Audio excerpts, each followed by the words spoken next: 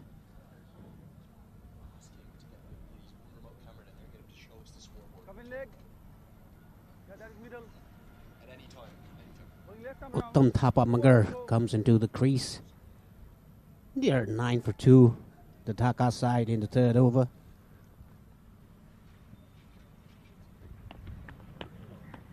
Nicely bowled. Not This out. time outside the line.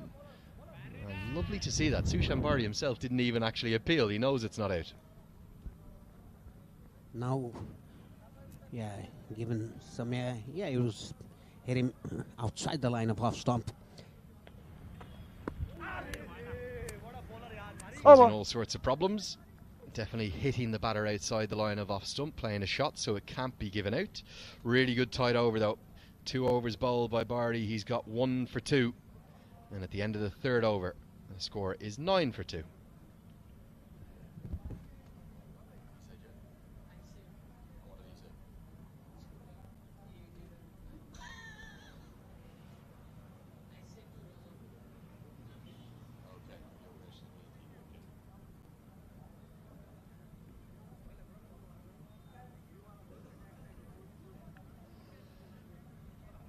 So Uttam Thapa Magar is the sole Nepali representative in the THCA side, and no real surprise to see this. Just the 1 over of Kami. Binod Bandari, he's looking for blood. He's on the hunt. He's going to get his 2 key left arm spinners immediately into the game as early as the 4th over. Here comes the highly impressive Shahab Alam. Brano playing on 4 of 4, and Mugger, he's yet to open his account. Nicely bowled, just tossed up from Alam to start with, and Baranaro just works it into the leg side for a single. The Dhaka side just have to be careful, don't they? They could get worn down by the quality of this bowling attack, even mentally, just looking at it. Fairly fierce. When you think of makeups of the kind of bowling attacks you'd like on this surface, it's exactly what you want. 3 left arm spin options. Yeah, Shahab Alam giving a bit of air there. He yorked the batsman, but couldn't stop the single though. Paresh, tell us about Binod Bandari, the captain of the Army Club. Obviously recently married and into a new phase of his life. It feels to me though that some of the fans have been a little critical of him, albeit quite harshly at times. His glove work's generally been pretty good. Do you think he can find a way back into the team, particularly for the ODI side? Yeah, definitely. He's a very good talent that Nepal has. He needs to perform. That is the key. He obviously had the gloves in the ODI series for those Cricket World Cup League 2 matches there in the UAE, but then he wasn't used at all in the Papua New Guinea ODIs or the T20 team. It's predominantly probably the ODI team you'd imagine he'd be used in going forward.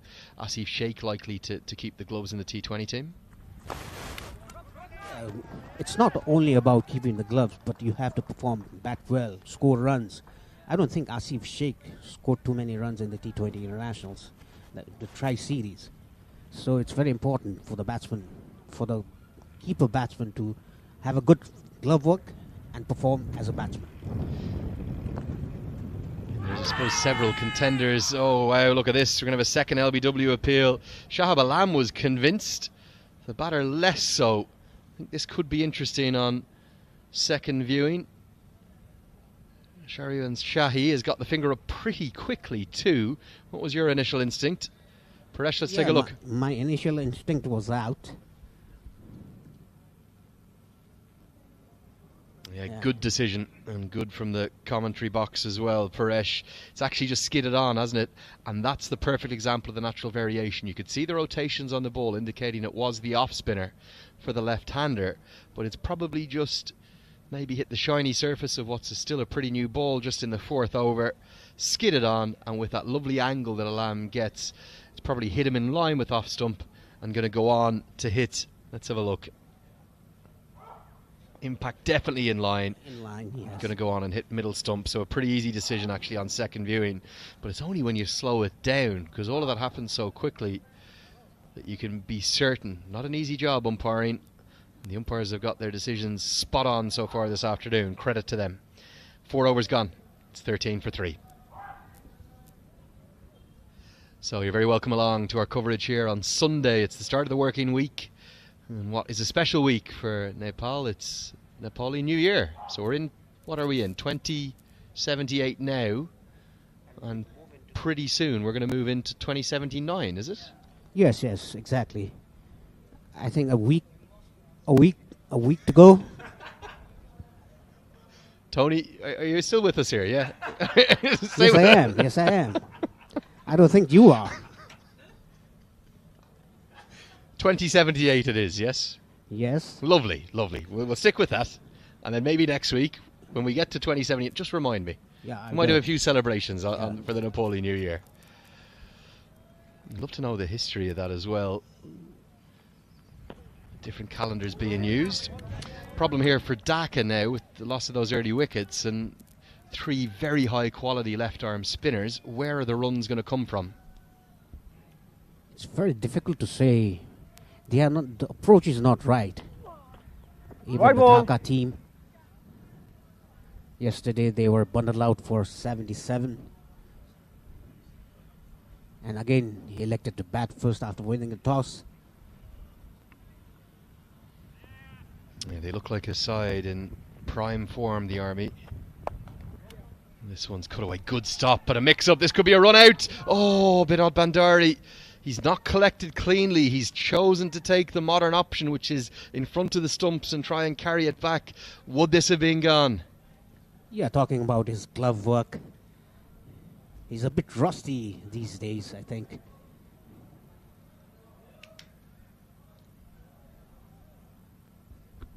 We'll see if we can bring you the replay of that in a moment, probably after this ball now. I think this looked, on first viewing to me, we're not in the best position to judge, but if Bandari could have collected cleanly and whipped the bails off, could have been gone. Yeah, you were talking about full face of the bat, hitting it to long off. That is what the batsman did. Uttam Thapa Magar. Yes, covering leg. Bowling left arm round. Muhammad Omar on strike now for Bhim Sarki. Sorry, Bari. Shushan Bari. Yeah, Sushan Bari, who's bowled all 3 overs so far from the pavilion end with his left arm spin. Oh, beautifully bowled, sharp turn, but probably too sharp. It's turned so sharply, in fact, it's knocked the clads off Muhammad Umar's front pad. And this one would have angled down the leg side, I think. Another good decision. Not easy for the umpires. They've got everything right so far.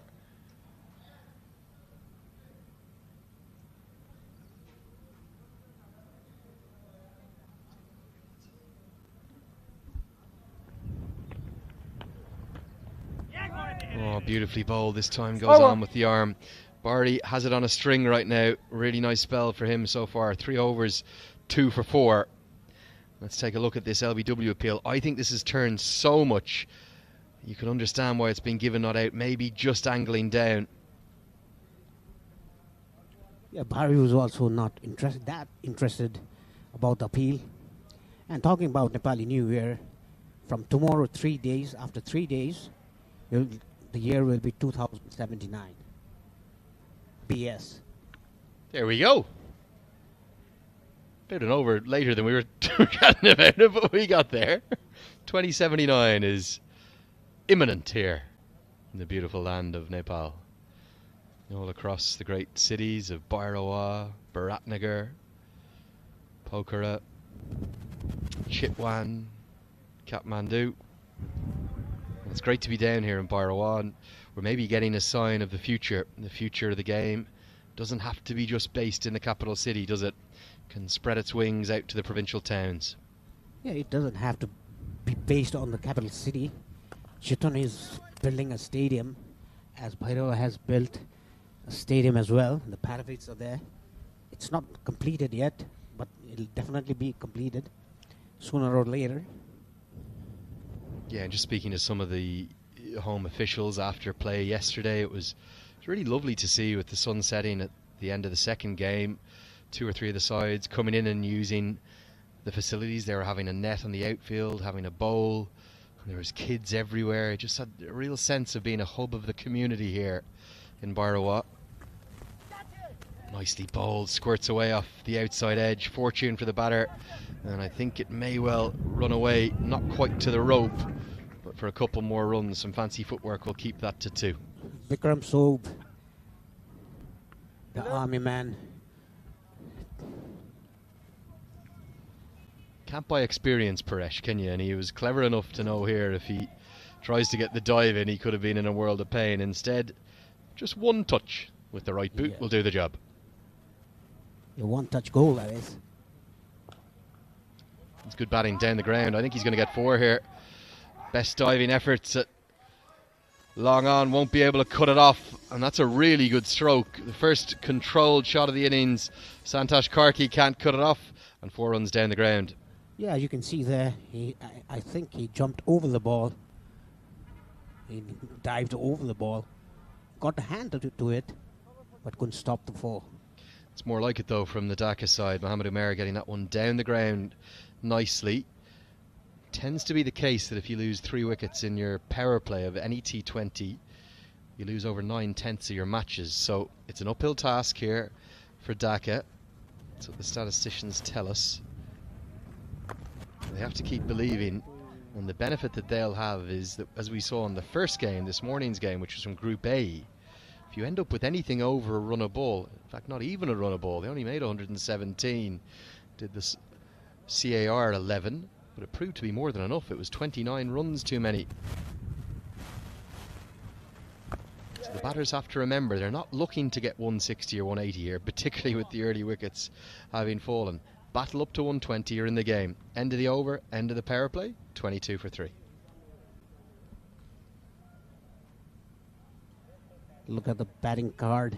MD Barano, wicket. He's a wicket keeper, gone for 6 of 7 balls. Chaudhary, he didn't open the account, played 4 balls. Rimon, 4 of 7, and Mugger is still playing there, 4 of 11. Uma, 6 of 6. Paresh, you used to bat yourself at the top of the order. What's that feeling like when you get out for a duck? Awful feeling. Not even in all 3 formats. We played a 3-day match as well. The main awfulness comes in the 3-day match. If you get out for a duck, you have to go to the dressing room and just sit. Paresh, it might be harsh putting you on the spot here, but how many career ducks would you have made? I think 2 or 3, not more than that. Never more than 2 or 3. Yeah, once Really? I was a golden duck playing against Hong Kong in the ACC Trophy, my debut tournament from the national side. I was out for the first ball. The Brew was the bowler. Okay. That is one, and other I don't remember. We've got a statistician here with us doing the most brilliant job. Sagar's in the crew. I might set him a task to go and get a count on the number of ducks you've had in your career. I believe you, of course, Tony. I believe you only made 2 or maybe 3. But it'd be interesting if there's evidence to the contrary. I remember that one because it was live on ESPN.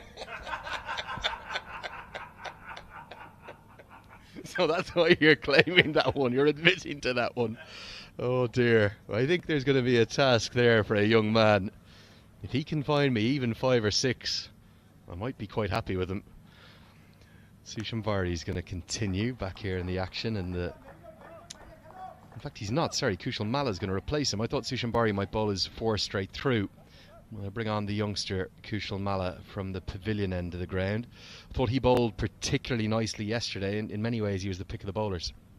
Yes, definitely Kushal Malla, a young talent, a bowler who can hit the ball very hard, big sixes.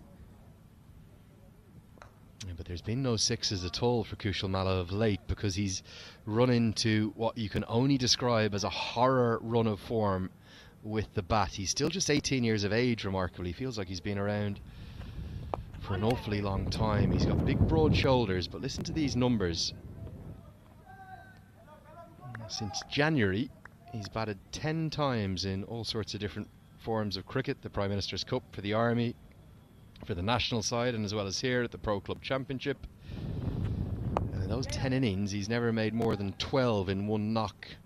And that, for a batter of his talent and ability, is a fairly horror run.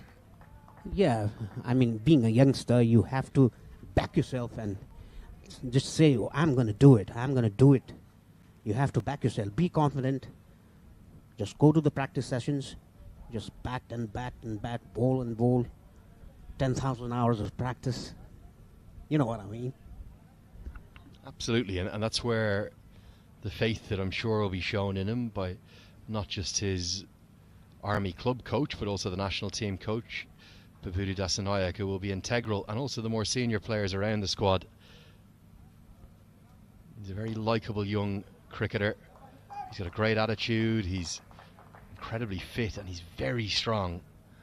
He's got a lot of assets. We spoke earlier about the assets that Gulshan Jah have that you'd want as a young fast bowling all-rounder, but really Kushal Malla has all the assets that you'd like in a young spin bowling all-rounder. Super fielder, very fit, very athletic, big hitter of the ball. So they've got to stick with him. Might not come off in 6 months or 9 months, but he'll get there. Yeah, when we played, I mean, in my era, there was no bench strength. Now these days there are bench strengths. Yeah, there absolutely is. There's a look at the bowling figures. We'll have a quick change in the commentary box. I'll pass over to Johnny Barron, who'll stick with Paresh Lani.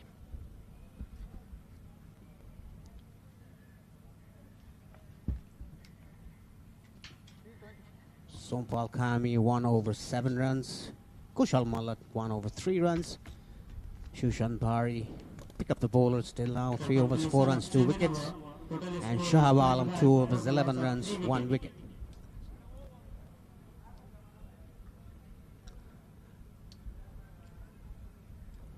Welcome, Johnny.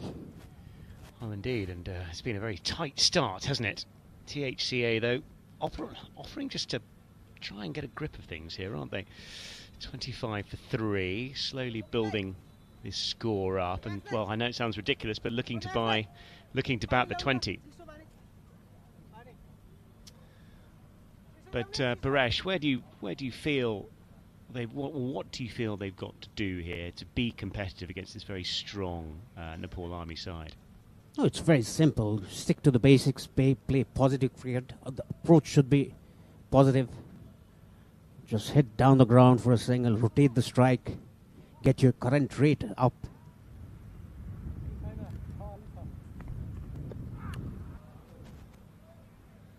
Pretty good club work from Pandari there. Yeah, down the leg side, never easy when you're diving along and getting it on the half volley. Bikram Sob just arriving down the leg side on that occasion.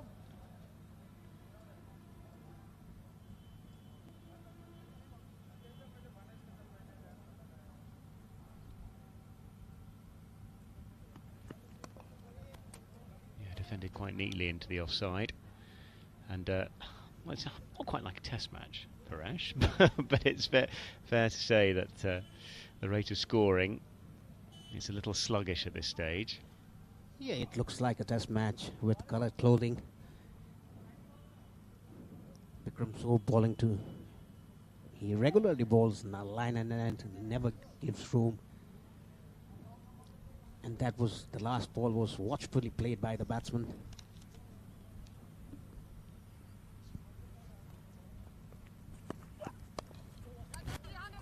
Neatly pushing the offside. This might be tight, but in fact, both batsmen make it through fairly comfortably. I still don't like the approach of the Dhaka team. It's 8 over. 3 balls have already been gone. Only a single taken off this over. They are just 26 for 3. The current rate is 3.47. That is why you said, Johnny, is it a test match or what? Yeah, I think a lot of confidence lost, of course, bundled out for 77 in their first game in a horrible defeat by 8 wickets to the UP 11. And understandably trying to rebuild things here.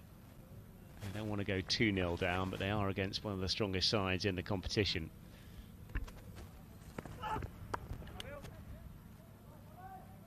There'll be a lift off a length again. Yeah, if you hit that length hard, the ball tends to lift a bit. That is what Bikram Shove is doing.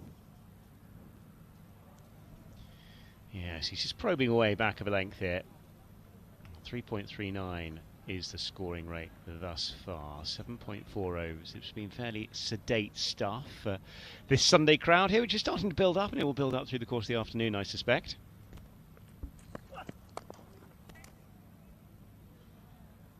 Shades of intent by MD Umar there. Good use of the feet, nice strike. Found the man, unfortunately. Yeah, it was a nasty bounce for the fielder as well, but he did well to catch that ball. Shahab Alam.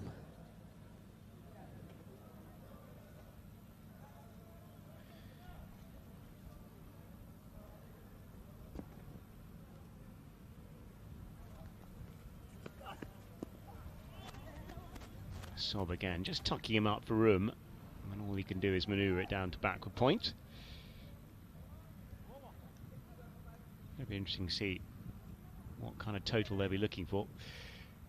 27 for 3 after 8. 12 overs left in the piece, Paresh. Just a couple of singles off the previous over. Seven wickets left as well. What do you think the THCA side are going to be looking for here? Yeah, you can look at the crowd. They are not much of a crowd, but they are here to watch cricket, which Building they love. Captain, after 8 Building up, overs, Paresh. over it is. Those seats are starting to get taken, and After 8 time are we? Total score is 27 for the loss of 3 wickets. Through the afternoon, you suspect that will build.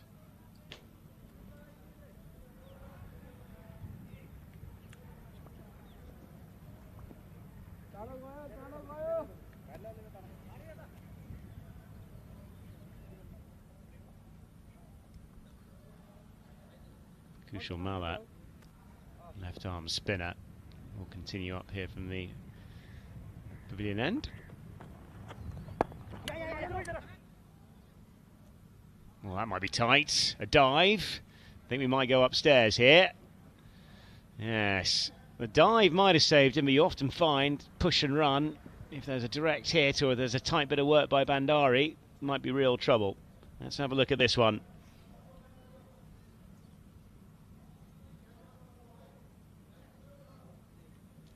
What's your gut feeling, do you think, Paresh, with that one? And we're obviously haven't got the greatest view up here, but I reckon on replay it's going to be tight. I think the batsman made it, but you never know with the third umpire in place. It can be touch and go. Yeah, real touch and go. Well, we'll get some images for you in a second. Obviously those images are loading. You can hear the directors in our earpieces. 27 for 3. MD Umar is on 7. UT Magara is on 8. And THCA, yeah, here we go.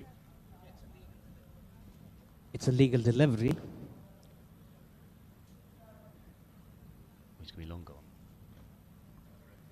Oh, yeah, absolutely.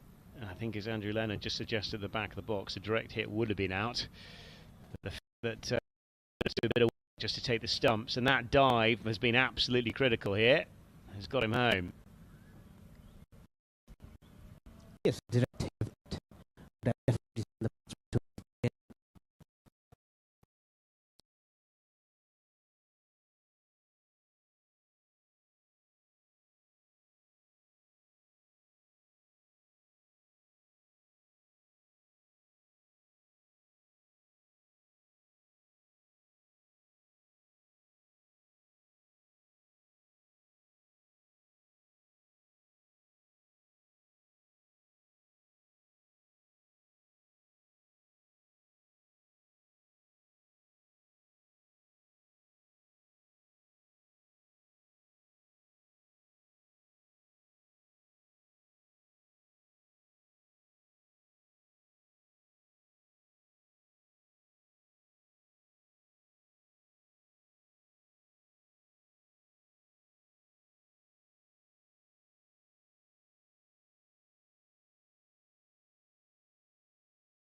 Situation like this, you haven't got a great deal of time left. You have got 7 wickets. Would you consider pushing the gamble button, or would you be happy trying to nurse the next few overs and then sort of push on at the back end? Yeah, I would. I mean, just stay the singles, rotate the strike, play as much less dot balls as possible.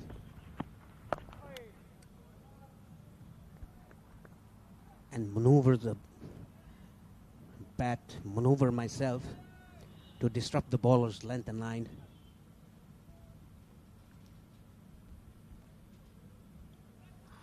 Well, he does on that occasion, just tucking it behind square. And they'll get through for a single. Just dealing in those at the moment. But it's not easy. Now, they were bundled, as we said, for 77 in that first game, so the side is low of confidence. Playing against a fairly well-drilled side, who of course scored the biggest score in the tournament thus far, that 139 yesterday. Lovely bit of flight there. Just disappears past the tentative push outside the off stump. Lovely bit of flight and guile. Yeah, Kushal bowled it a bit slow as well.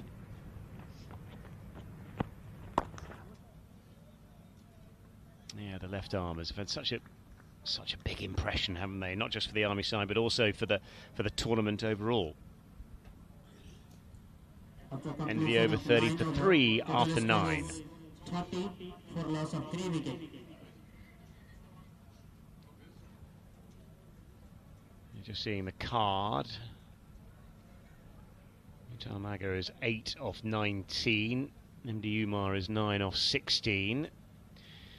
Shades of a recovery, 30 for 3. Boundaries, it's safe to say, have been few and far between.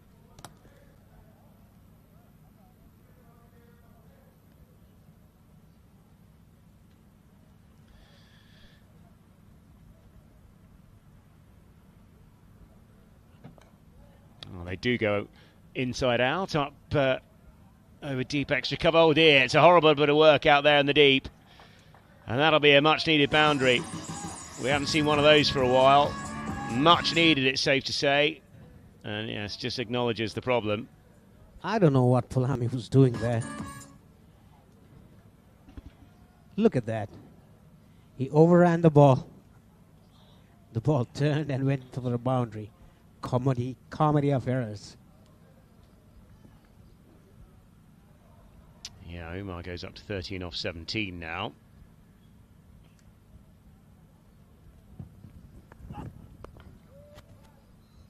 Just defends the next one. Back of a length on that occasion from Sob, just outside the off stump.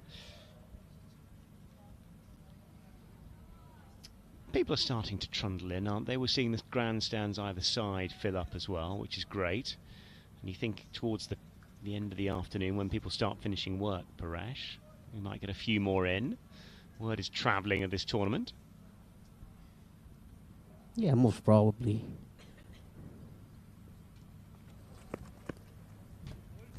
Down the track and a swing and a miss by MD Umar. The lefty. big heave by the batsman there. Misses it completely, and you can look at the head. It's searching for an aeroplane or something. Well, he didn't find the ball on that occasion, it's safe to say. Not quite desperate straights here, but 34 for 3. They do need to get a move on. 10 after this. He's gone for it again down the ground. Just a couple of bounces up towards mid-on. No opportunity there.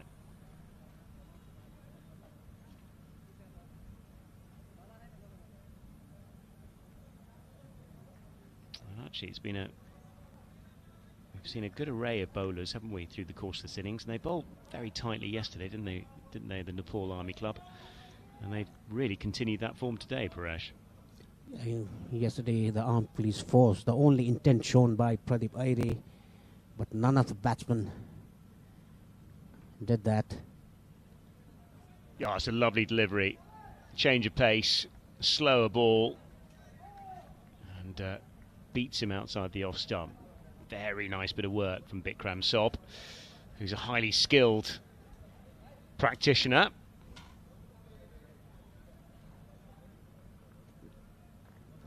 Yeah, the batsman didn't have any idea about that. It was a fast off spinner bowled by Bikram Sob.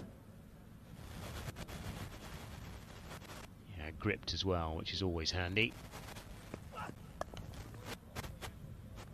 Yeah, just right up in the block hole, and just a defensive push to finish. Another relatively quiet over. 34 for 3 off 10. We'll have a little drinks break at this stage. MD Umar is 13 off 22. UT Magar is 8 off 19. And we're getting the highlights of the first 10 overs so far.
Well, there's the Talent Hunt CA Dhaka card, which is a sorry-looking one.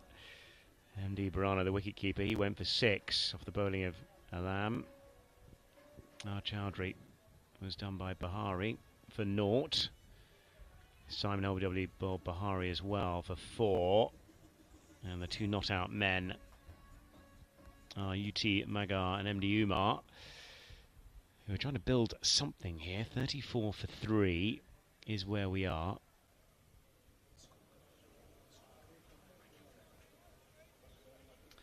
Just one boundary off the previous over, Paresh, and well, 66 off the next 10 would get them up to 100. 117 we've seen defended today, so you don't have to set your sights that much further north of 100, but we do know they are going to have to bowl against some of the most talented players that we've seen in this competition thus far. Yeah, 117 was defended in the first match. Kushal Malla to continue his attack.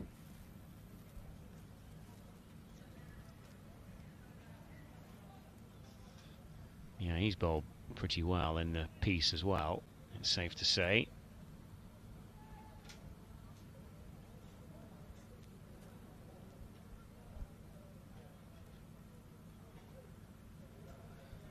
One of the many left-handers, left-armers in the piece. He'll be hammering away outside that off stump. Cut nicely. I'll get through for a single. Just a bit of width offered on that occasion.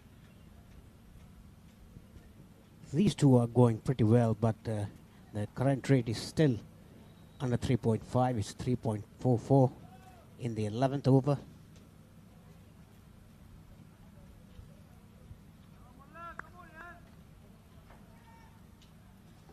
Just eyeing up that field. Men either side of the wicket. Out on the deep. Oh, real trouble. A lovely bit of bowling, you have to say, from Kushal Malla. Just pushed it wide of that off stump. And, oh dear. The batsman walked all the way around it. Another wicket falls. 35 for 4 now after 10.1 overs.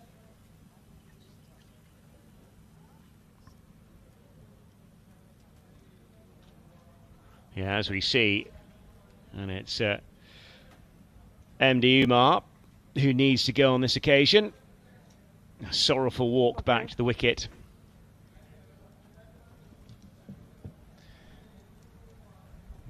And yeah, just danced down the track. He's not even in the frame, and well,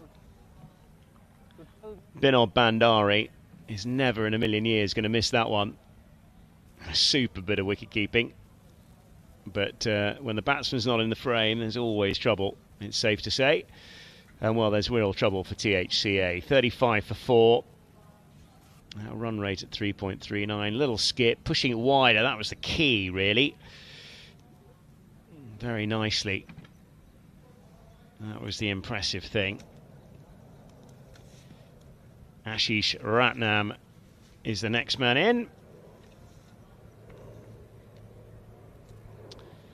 And, well, he's going to have a little job to do here, without a shadow of a doubt. Plenty of work to be done. 35 for 4. Kushal Malla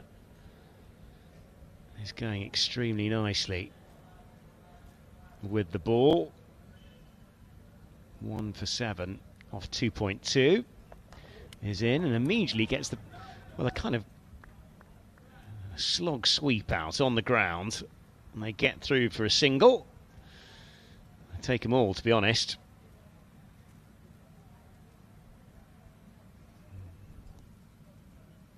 They need a little bit more than that to try and get themselves up to some kind of respectability.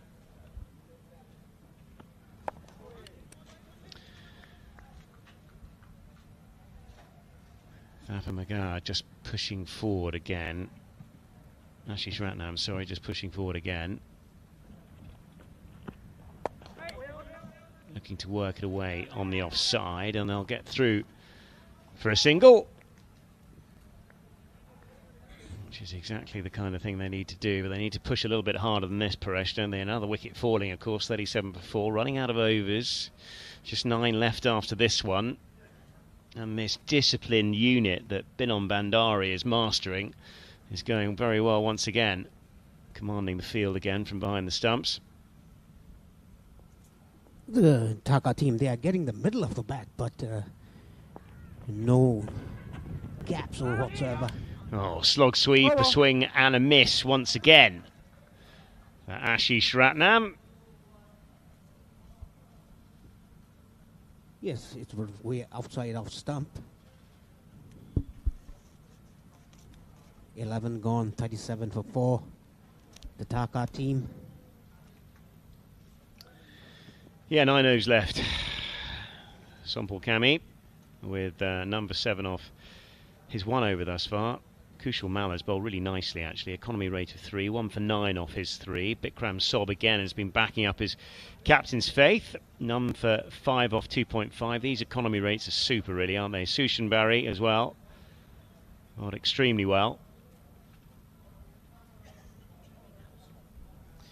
Bikram Sob is going to continue into his 3rd over, up from the market end. 3 runs and a wicket off the previous over.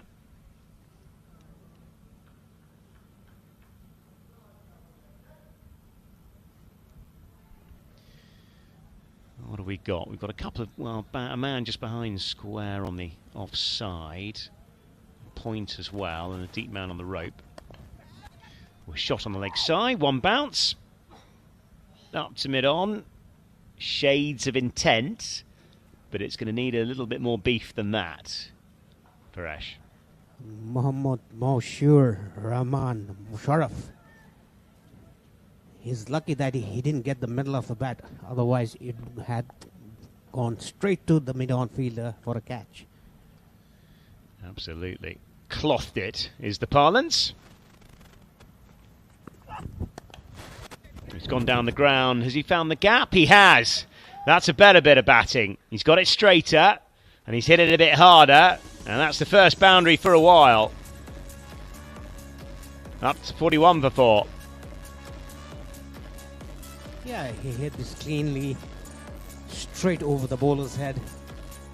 Both the fielders on Miron and Mirov are inside the circle.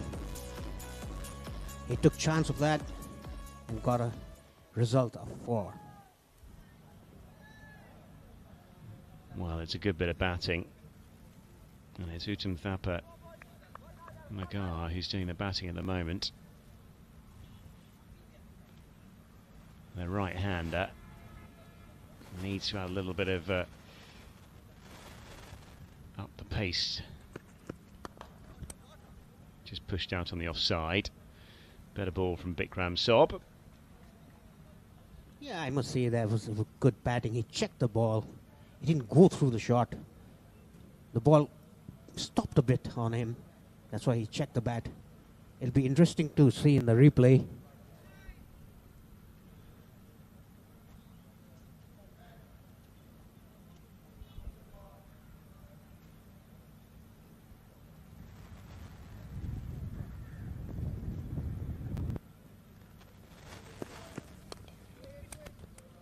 Another little nudge into the leg side. And I think the Nepal Army side, Paresh, will be pretty happy with the way things have gone today. The highly fancied favourites in the clash of these two sides. THCA got a bit of a stuffing in their first game, and Nepal Army side in their first game posted the biggest total of the tournament. Yes, indeed. I think 140 is the pass score here. We were talking about 150 being the pass score. Pushed out again on the offside. Yeah, 150. We haven't seen anybody get anywhere near that, have we? The 139, and that, to be fair, that took an exceptional innings of Rohit Paudel, 80 off 57 with 9 fours and 1 6.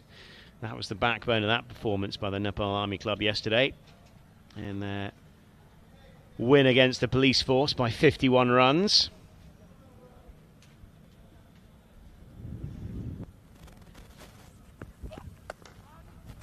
Oh, Yorker, beautifully bowled. No justice in the world, because they go down the ground, they'll get through for a single. But nice way to finish for Bikram Sob.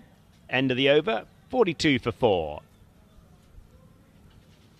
A very sorry looking scorecard there. 6-0, 4-15, 13 and 1. The 4 wickets down. Perino, Chaudhary, Rimon and Umar.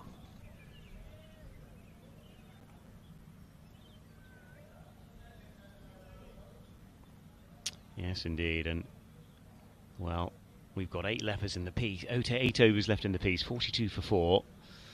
Need 60 or so if they can, somehow. Kushal Malla back into the attack. I think he's continuing from the same end. Yeah, nice stuff. He's bowled very nicely, though, so far. 1 for 9 off his 3 overs. This will be his final over of the piece. Kushal Malla.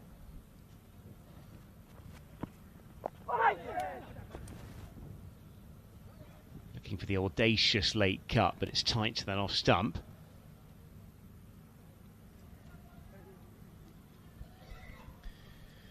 Yeah, what can Uttam Thapa Magar do here? Needs to get a bit of a move on. There is a little bit of batting left. critical partnership, you'd say. He's down the track and he's driving. They'll get certainly through for a single. Kushal Malla couldn't field and is followed through. And does one of these two need to bat through and one need to sort of hit the gamble button, Paresh? What do you think? Yeah, they should definitely do that. Dead ball. They have to attempt a shot or more in the gap or take an aerial route for a 6. But the bowlers of Nepal Army are doing a very good job. That is a big shot. It's wide of the off stump. They're going up for the stumping. And old Bishop Bandari, well, he's quick as you like behind the stumps. He thinks he's got his man. We will have to have a look. Smart little glove work by Bandari there.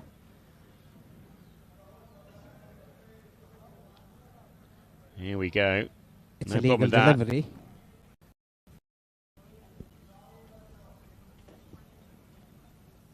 Yeah, that bit we do know. The next frame is the key one.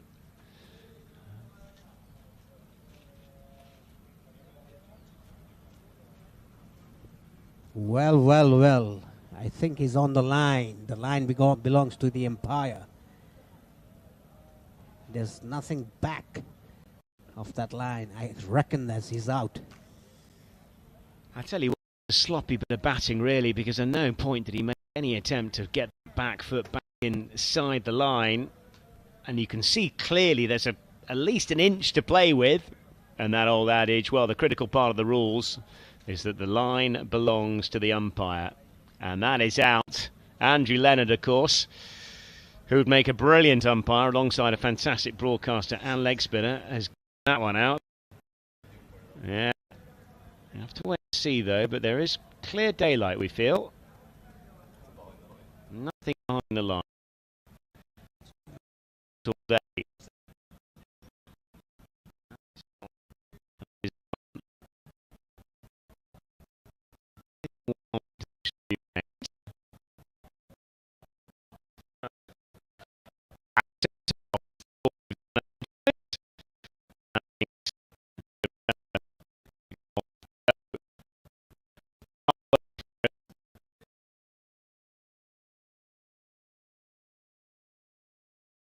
Glove work by Bandari. He knew the batsman was on the line. That is why he broke the stumps and appealed. Absolutely. Well, the most confident man on the stadium, without a shadow of a doubt about that, was Binon Bandari. He's a tidy man behind the stumps. Very equipped performance yesterday behind the stumps, and he's followed that up today, and he's got a lot on his plate, of course, marshalling the troops as well.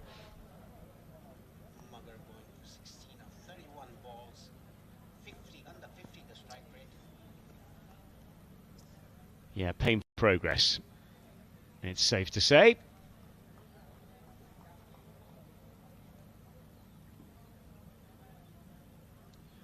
Raj Bam, the tall quickie, who gives it a bit of a whack. Had a bit of a nightmare with the ball yesterday, bowling about 8 wides in that first over. He's the next man out.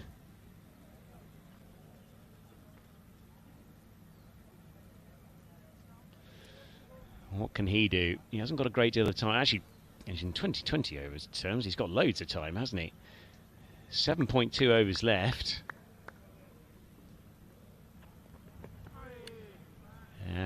Just playing with the one thing you can't do, Paresh, on a wicket like this, or any wicket to be fair, is try and play a left arm spinner from the crease. You've got no chance. Yeah, you have to move your feet. You have to disrupt the line and length of the ball and a mind game for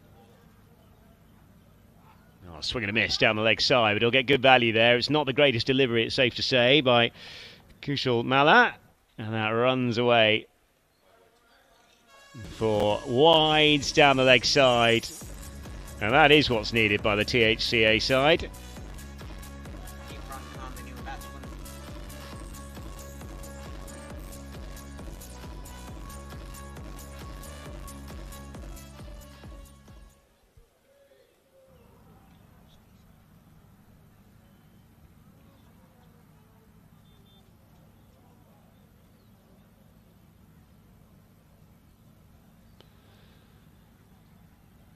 Where's Mala going to go now?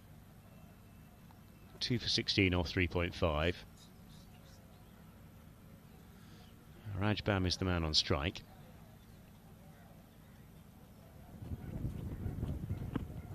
Down the track and a miss, and another easy bit of work for Binod Bandari. Oh dear. Like shooting fish in a barrel for the big man. Wonderful bit of keeping from the captain. And wasn't going to miss out on that occasion. No need for the umpire. And another one goes down.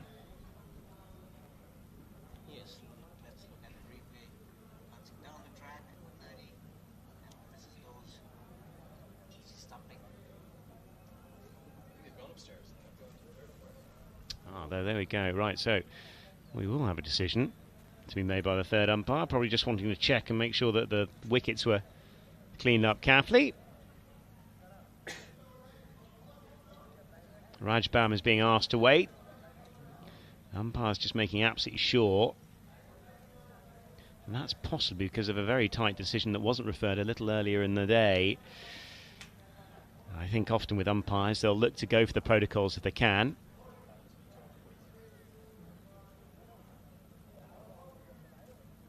So we're still waiting for that decision.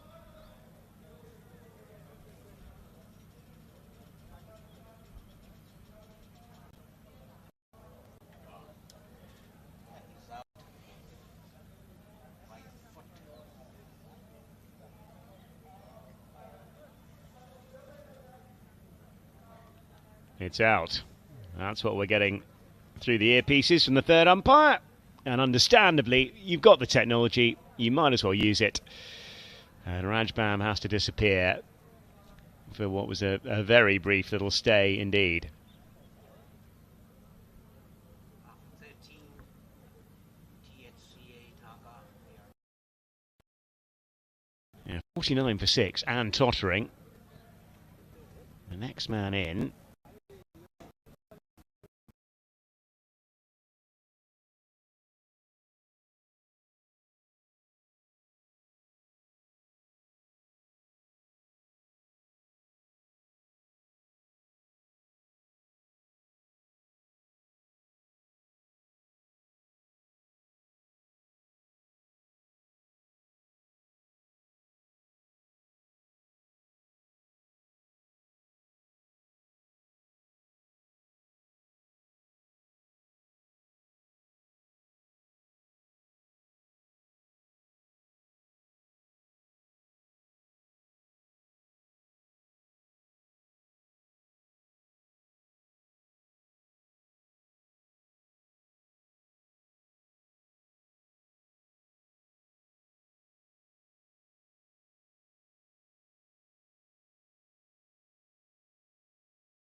Another one that dribbles into the offside.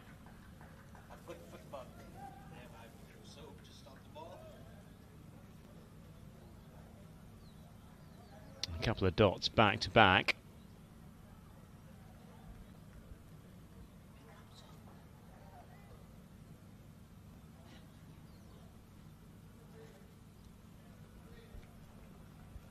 Ikram Sob will continue his final over the piece. He's bowled very nicely. Slower ball. Lovely slower ball as well, and just tucked away. Nothing he can do about that one.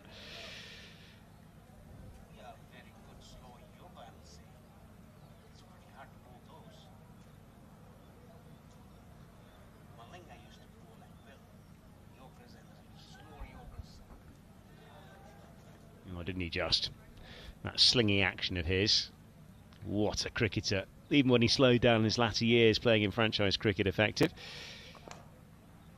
That is a nice looking shot, but only as far as the man up on the circle at Wide mid-off. And Sob's been very economical, hasn't he? Hasn't picked up a wicket thus far, but none for 10 off his 3.4 overs. Showed a good deal of discipline. THCA, you feel, have to start throwing something at this to try and get up to 100. Try and keep themselves in the game somehow. Talking about the pitch, it helped the spinners from the first game to the fifth game. You can see the medium pace That's the 50 up for THCA. It's finally come in the 14th over with a Mo in the mid-wicket region. Funny enough, actually, Ashish Ratnam is practicing something a little bit more handsome down at the non-striker's end, but it was not the greatest looking shot, Paresh, but a run, and it's the kind of approach that they need, that's for sure.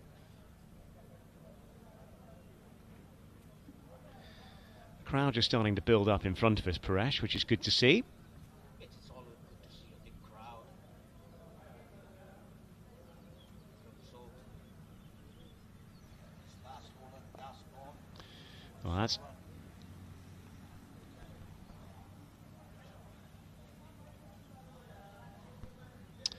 right, that is 14 overs done. THC are 50 for 6. We'll have a commentary change up here as Andrew Leonard will rejoin us in the commentary box.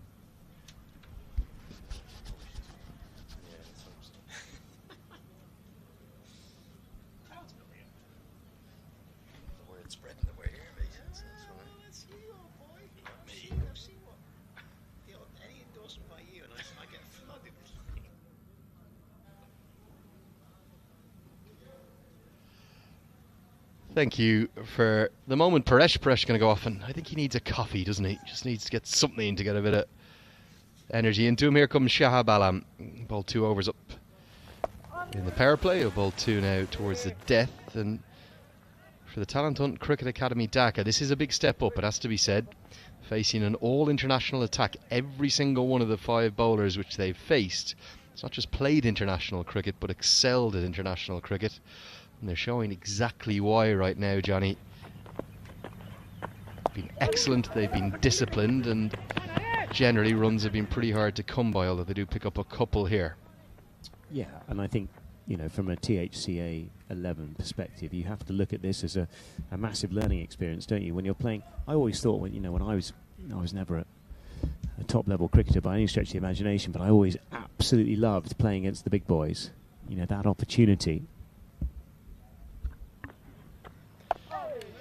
The only thing that's been a little disappointing has been their approach. They haven't really taken any risk, and when they have, it's been almost a little bit like a headless chicken dancing down the track, giving wickets away. There hasn't been much structure to their innings. Yeah, I mean, there was an element of well, they've been very tentative, haven't they? And that's a very dangerous thing in T20. Being watchful is one thing, but tentative gets you into trouble, because you can never go anywhere, really. A lot of that comes from confidence as well, doesn't it? And having come here to different conditions across from Bangladesh, haven't adapted well. Bowled out for 77 yesterday. Perhaps the instructions from the coach are maybe just to bat through the 20. Yeah, it's funny actually. If you look at some of the Bangladeshi wickets these days, they're pretty flat. They hold together for a number of days. It's not what England encountered or Australia in their series recently, but the last couple of games that I've seen over in Bangladesh have been very flat indeed.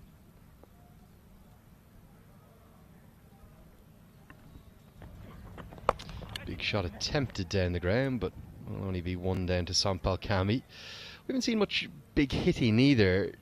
Wind today pretty strong, coming across the ground from right to left as we look. We get to the end of that 15th over. score 55 for 6.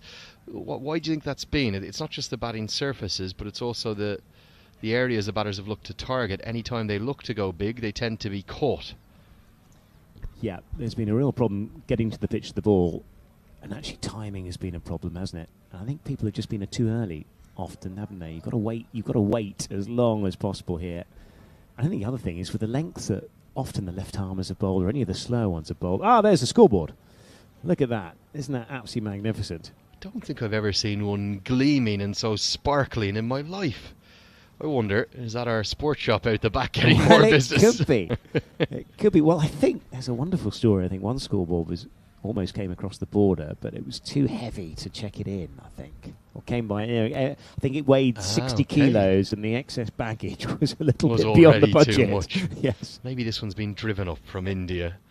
I think there was a trip made down just 7 miles away, the Indian border. A border that's described, you won't know this, Johnny, as one of the most porous anywhere in the world.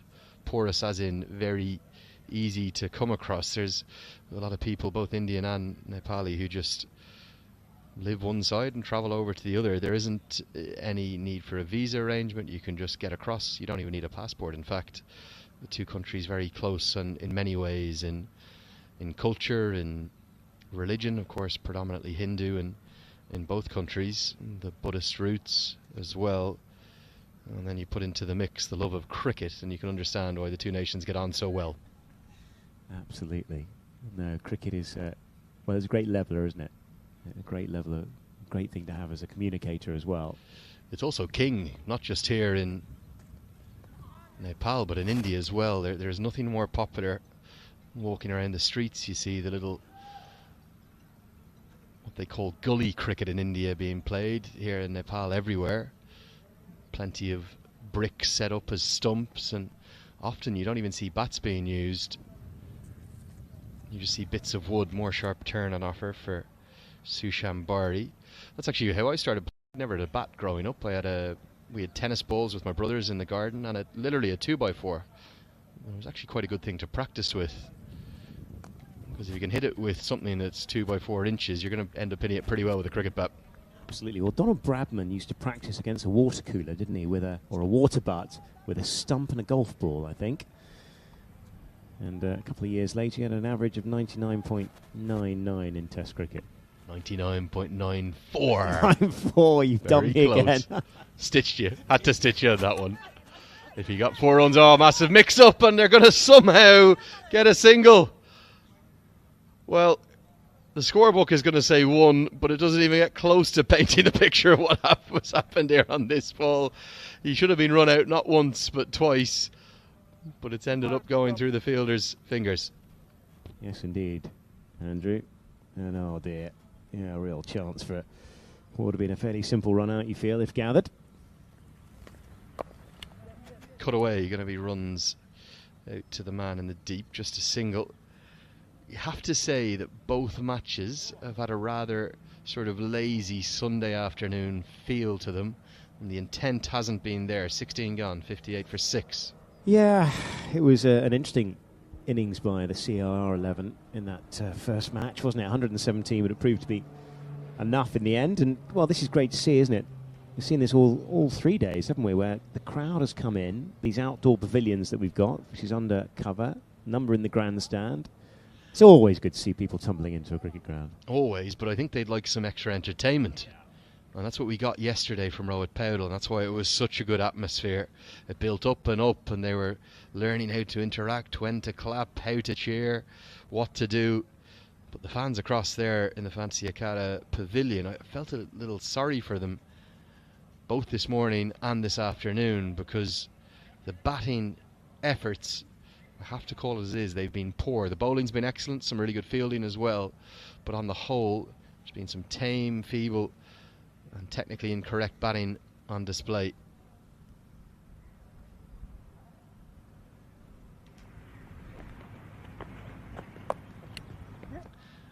So, a misfield will allow just a single. There was protection behind him, so probably didn't cost too much, as Sushambari will complete his spell. Yeah, and I think a point that Paresh has made all the way through this tournament is you've got to have a plan, haven't you? As a batsman going out there, you've seen the conditions in front of you. You've got to have a plan. And that is the problem at the moment, is neither THCA 11 just don't have a plan.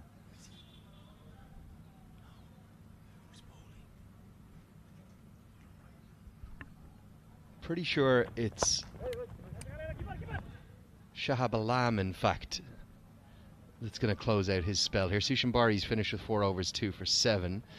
Shahab Alam has 1 for 16. But we'll take a look at the bowling card in a moment. What that's going to tell you is that there's going to have to be a 6th bowler used.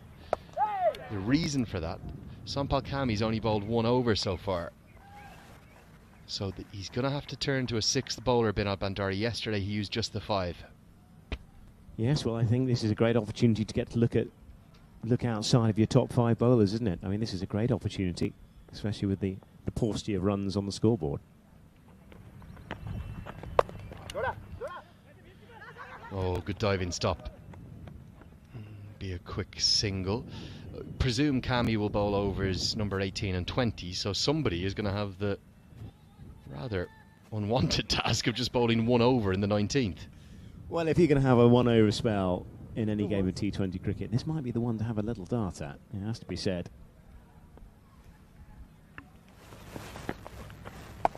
I suppose with the way the batters are going, that's a pretty decent point.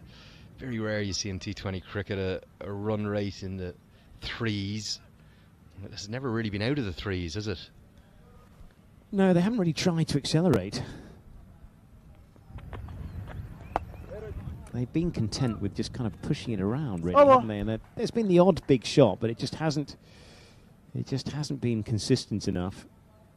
And I think the Nepal Army side have bowled extremely well, but I'm not quite sure it's a 61 for 6 bowling performance or surface. You're spot on both of those points, actually. Yes, the wicket isn't a 180, 200 one. It's probably a 130, 140 par. But that was the evidence there that because Sampal Kami hasn't been brought back till the 18th over. I just wonder, has Binod Bandari maybe got his sums wrong? And there is a fielder out at long on warming up. So whoever that is, that's the furthest point away from the ground. They're that far away. I'm not sure even if I had 20/20 vision I'd spot them. And I think someone's going to have to be given the task of just 1 over.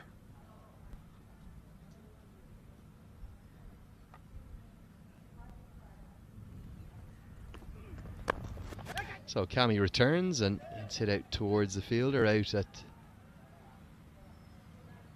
long on. I think that's Santosh Karki, and that could be the man who'll be asked to bowl that 19th over. Yeah, he might have a little 1 over spell to come. 63 for 6. Just 2.5 overs remaining. 30 as a minimum. A big hit out to Santosh Karki. He'll take a simple catch. This has been the issue with the batting approach. Every time they look for a big hit, they basically hole out in the deep. They're not looking to a vacant part of the ground. Go squarer, hit towards cow corner, or go straighter, hit down the ground. Don't try to hit it over long on's head. It's not perfect batting conditions, and that's too easy. I think all the way through the course of this game, and here's a very comfortable catch as well. Out there. Extremely comfortably taken. I think one of the problems here is actually trying to clear long on and long off has been a very, very, very difficult task. You're better waiting for it and trying to get it square the wicket either side. That's where I think you get a little bit more value, without a shadow of a doubt. And, well, another wicket falls. Now 7 down. THCA are 63 for 7. Bundled out for 77 yesterday in 18.2 overs. Well, are they going to get past that figure today? Well, they're going to do pretty well to do that. Here comes the man with the extra 1 on the back of his shirt. Because it's Mohamed Abidor Jamin Kaif who will come in down at number 9. Showed a bit of promise with his bowling. He'll have to do something very special with the bat here. Yeah, he is. He's going to have to try and hit a long ball, because that's the kind of situation we're in here for THCA. try and get us back up to, or get them somewhere nearer 100. Slower ball from Cammy, heaved into the deep. The number of strokes that we've seen targeting the vacant areas in the ground has been pretty low, hasn't it? You look at this field here, both third man and fine leg up in the circle. We haven't seen anyone really look for ramps or scoops or late cuts.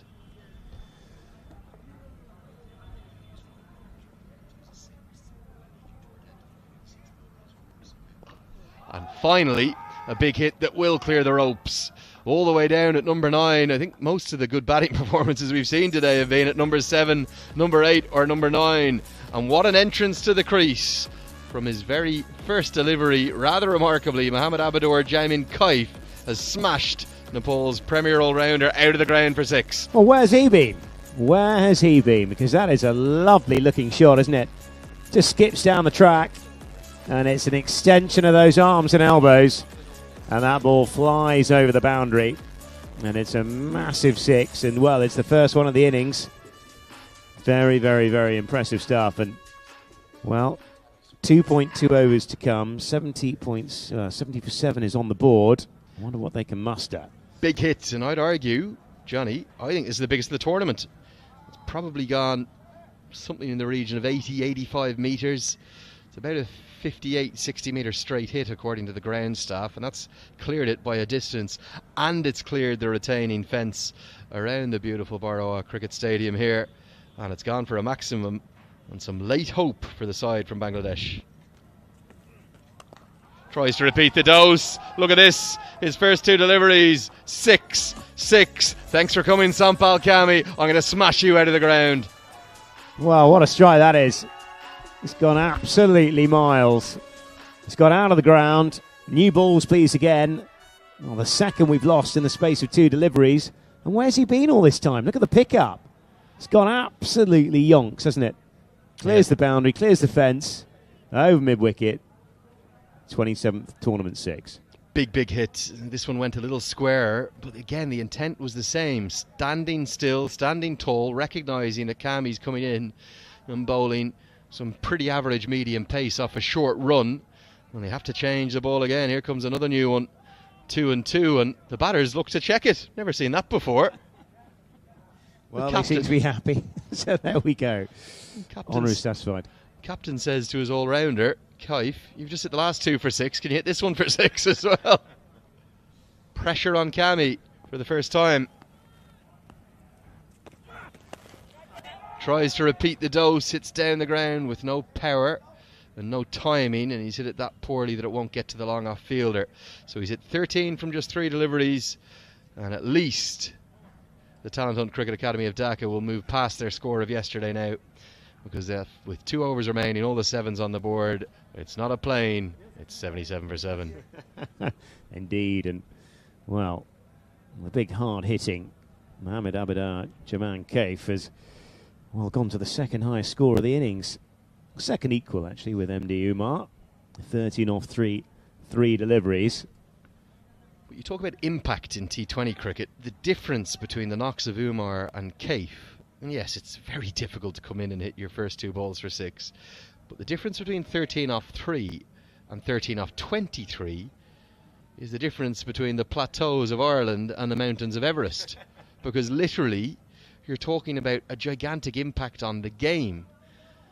And that's where I just have to question some of the approaches of some of the top order batters. The guys who've come in the lower order have generally done pretty good and struck the ball well at a good strike rate. The top, they've been very tentative, haven't looked to score boundary options, and it's been pretty costly. So our 6th bowler will come in, and it's going to be Hari Bahadur Chauhan. It won't be Santosh Karki as I thought it might be. And it's going to be medium pace, so maybe Kaif can continue to clear the ropes here.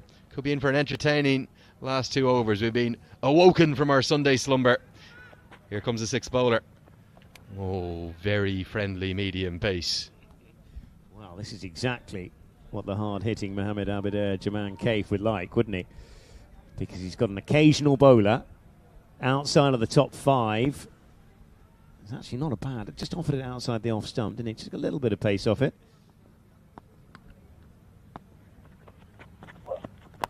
Slower ball smashed into the offside. Going to be more runs here. And it's going to go away for 4 more. This is brilliant. What a cameo. He's only faced 5 deliveries. He's flown to 17, the highest score of the innings. Timing's absolutely superb. It's not much of a delivery outside the off stump, and it's standard liver stuff up and over extra cover, and it disappears for another boundary. And the crowd are getting into it. I think they're cheering on the Dhaka side right now. They want to watch some runs. They want to see some big hitting, and that's exactly what Kaif is bringing. Tries to repeat the dose, a drop chance behind the stumps and 4 more. What a knock it is, 21 off 6. Where have you been, Abidor Kaif? Just think, well, he's, as a batting side, they're pushing the gamble button now, but really they should have done earlier. Look at that. Well, the bat speed has done enough, hasn't it? It's got past Bandari. It's literally gone like a tracer down to the boundary. What a knock this is. Brilliance. Smashed down the ground. Just going to be 1 this time, I suspect, because long off is out, and he's almost disappointed with himself. The first one he hasn't got smash out of the middle. Yeah, he's still got a half-decent connection, and he's just practicing swinging away on the leg side. But I tell you what, he's timed the ball better than anybody pretty much in the entire tournament. Big hit down the ground from the skipper, and it's going to get more than enough of it nearly up into the grandstand. The crowd getting well into this game. The gamble of having to use a 6th bowler in the 19th over is already proving a costly one. Well, Andrew, you picked it a little earlier. You said they were going to need somebody just to fill in the gaps. And, well, that gaps is ending up with boundaries. We've had 3 in this over so far. And 92 for 7. It's almost up to a respectable figure. Well, moments ago it was 63 for 7. That was 9 balls ago. Remarkably, the last 9 balls have gone for 29 runs.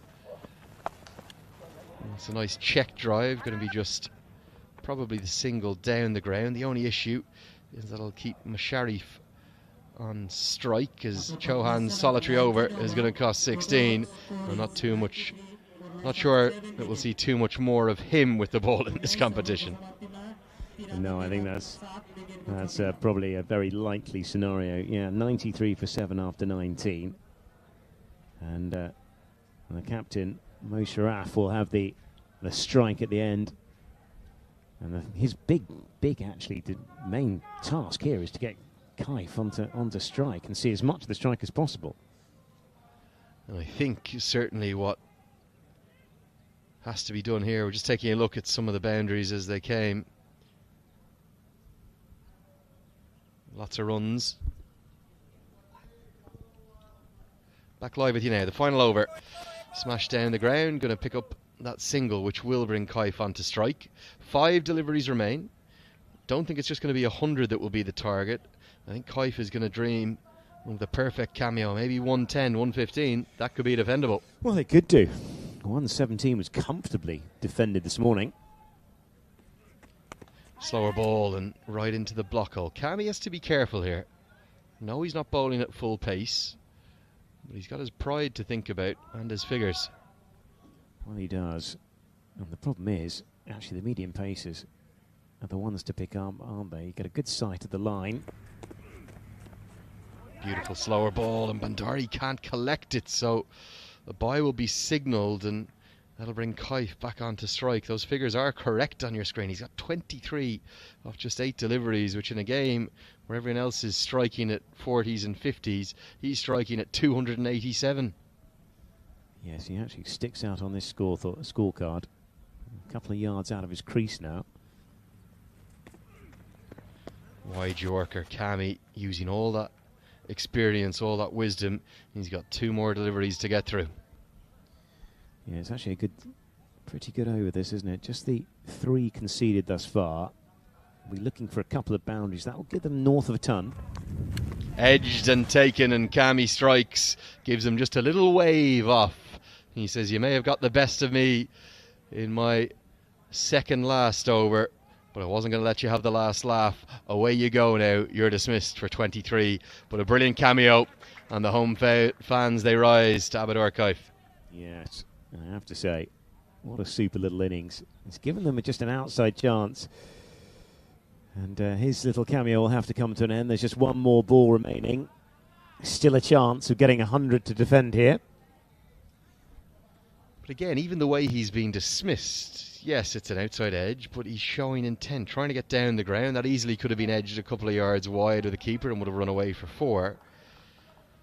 Only guilty of not going down towards the bowler. He went straight down the wicket. Should always run towards the bowler when you're coming down the track. It'll bring about an entrance for the number 10 batter. And just have the one ball to work with. Imran Khan to the crease, and it's not the Imran Khan who's been disposed as the Pakistani Prime Minister overnight, but the Imran Khan of Dhaka, Bangladesh.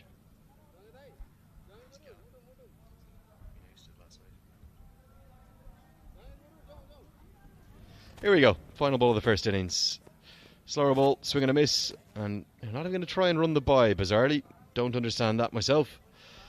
The captain will end stranded on 15 not out. Nice little contribution from him. And the 2 best innings of note from the batters came from numbers 9 and 10. It's a very much under par total of 96 for 8. And despite those fireworks from Kaif, you'd have to think that the local team, the Nepal Army side, are surely going to make it 2 from 2 here in Group B. Yeah, Nepal Army side, I think one of the strongest sides that we've seen in the competition, just in their one game so far. And they have, of course, scored the highest score in this competition as well, 139. But they'll feel they've got the batting power, you feel, to overcome THCA. Little mention for Sampal Kami as well. We know he's not operating at full pace here. Smashed for 16 in his second over, the 18th, and he's just conceded 2 runs off the bat in the final over. That's a really good effort. Yeah, it is. That's proper death bowling. Subtle change to play, pace as well, and just hiding the ball. That was the key there, wasn't it? Hiding the ball outside the off stump, and it paid real dividends. So let's take a look at the batting highlights from the first innings in Game 6. There won't be much to cheer about early in the innings because outside of numbers 9 and 10 there was only 4 boundaries hit. One for Shahriar Rahman, one for Magar, and then Umar picked up a couple. But it really was a severe lack of intent throughout almost the entire innings, Johnny. Yeah, that was the bizarre thing, really, because often they had... It wasn't as if they lost a complete tumble of wickets up at the top. They did lose 3 wickets quite early on, but then they never really showed any form of acceleration. And that was the disappointment. Yeah, the 5 wides there down the leg side, and then enter Abador Kaif to try and change the game. Biggest 6 of the tournament, probably just posited 80 metres over the head of Sampal Kami and out of the ground. And he followed it up with another one from his very next ball, which was his second delivery. 2 6s to start his innings, a couple of 4s played away as well, one coming off the outside edge. Drop chance for Binod Bandari, very difficult one. Did well to even get a glove on it, but he had his revenge later in the innings. And 1 big 6 from the skipper, straight down the ground. That was a lovely shot, wasn't it? But I think the key thing actually was he waited for the ball, didn't he? He was prepared to wait for the ball, and that paid dividends. 96 for 8, the batting card, and really outside of Kaif's 23 off 10, and maybe Magar's 16 and Musharraf's 15, nothing to cheer. Lots of very slow efforts and lots of very low strike rates, which is a big issue for the Dhaka side. Yeah, absolutely. As this tournament continues, 96 for 8. Although the side batting second, of course, in this morning's game got nowhere near that total. 8 wickets fell. Let's take a look at them. First one came in the very first over. Shahab Alam, a really good catch, that one from Bandari, with gloves. Held on very nicely. And then we're looking at a few more. There's wickets for Shahab Alam and also for Kushal Mallo. I thought all 3 of the left arm spinners bowled pretty effectively. The left armers have been absolutely superb, haven't they, through the course of this entire day. And that was the tight stumping, but never quite got his the boot back across the line, did he? Another bit of work by Bandari, who was pretty tidy again behind the stumps. And then Sampal Kami picked up a couple of late wickets, including this one in the deep. before being too clever for Kaif at the very end and finding his outside edge. Hide the ball. That's the trick in the death overs. Either take the pace off it or hide it. And he did it to good effect on that occasion. And let's have a look at the Nepal Army bowling card. Sompal Kami, 2 for 25. Excellent. Economy rate a little sharp at 8.33 off his 3 overs. Kushal Malla, I thought, bowled really well. 3 for 16 for him off his set.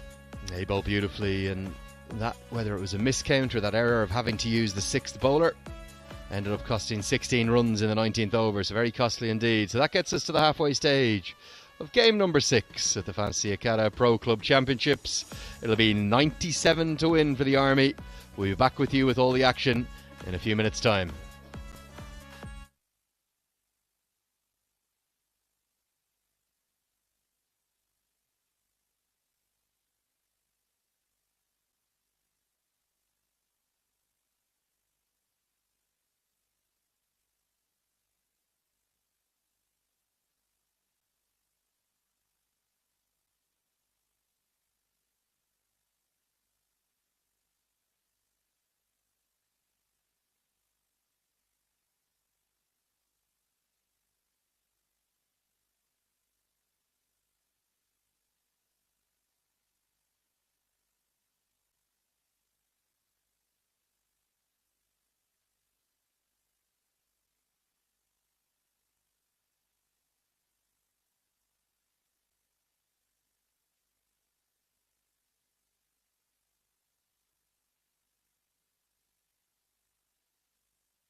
10 out of 10, Army.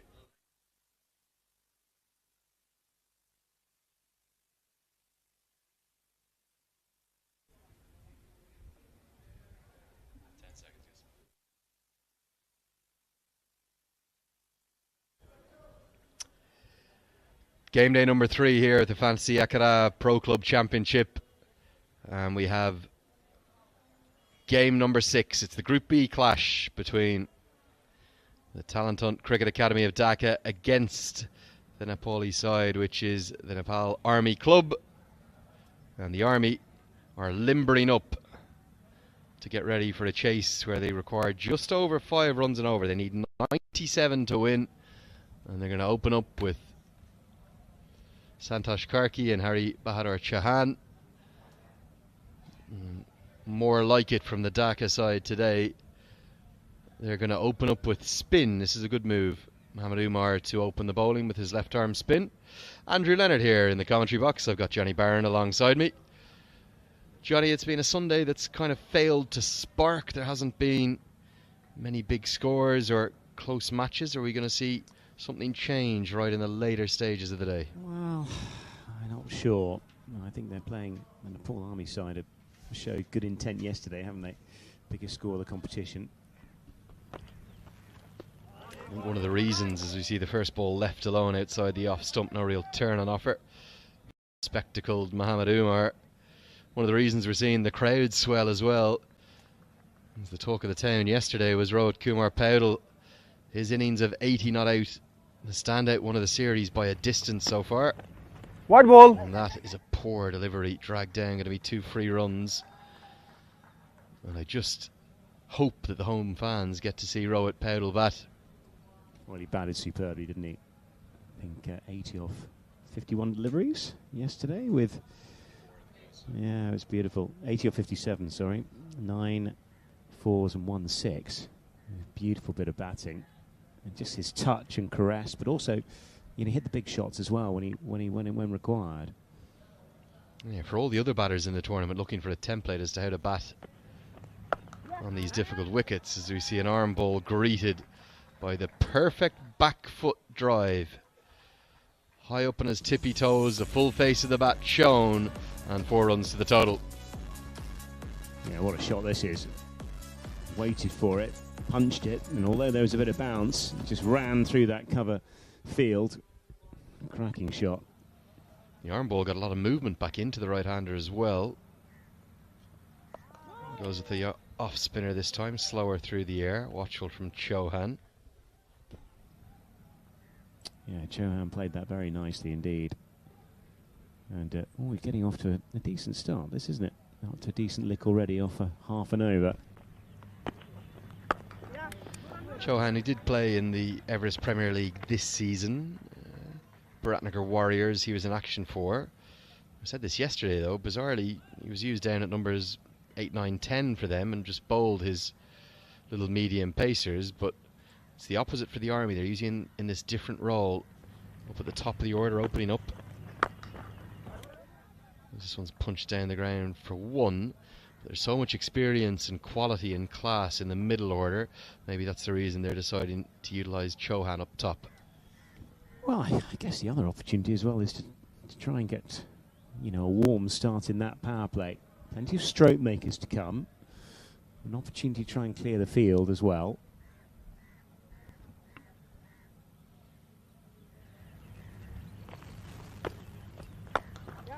Tossed up and goes to one of those 2 fielders outside the circle, long off and deep square leg out. So 8, in fact 9 runs coming from the first over.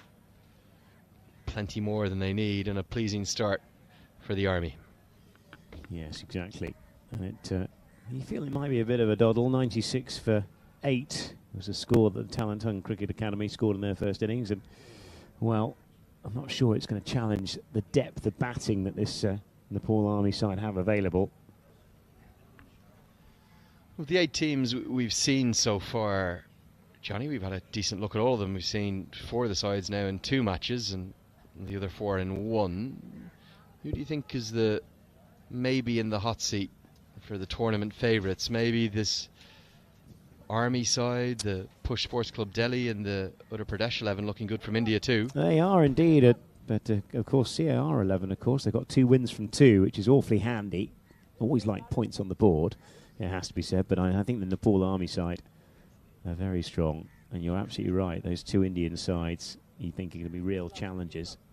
There's actually, between the 2 groups, there's you feel 4 sides certainly who'll be in the mix come the final stages. Yeah, the way the structure of the tournament works, really simple. 2 groups of 4, they all play each other once, and the top 2 in the group stages go through to the semi-finals. And if you get through the group stages, you get the added bonus if you win your group of playing the second place side in the other group. So there is something to be played for all the way through. It's going to be the star with the bat for the THCA Dhaka, Mohammad Abdidor Jaman Kaif, to open the bowling. He really made a big impact with the bat. Can he do the same with the ball?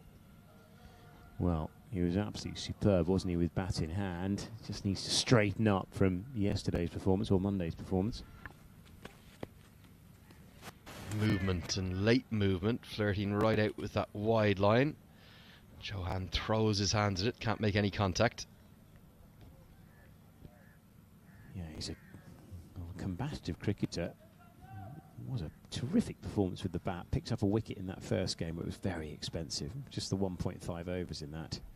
I think at least 6 wides in that first over.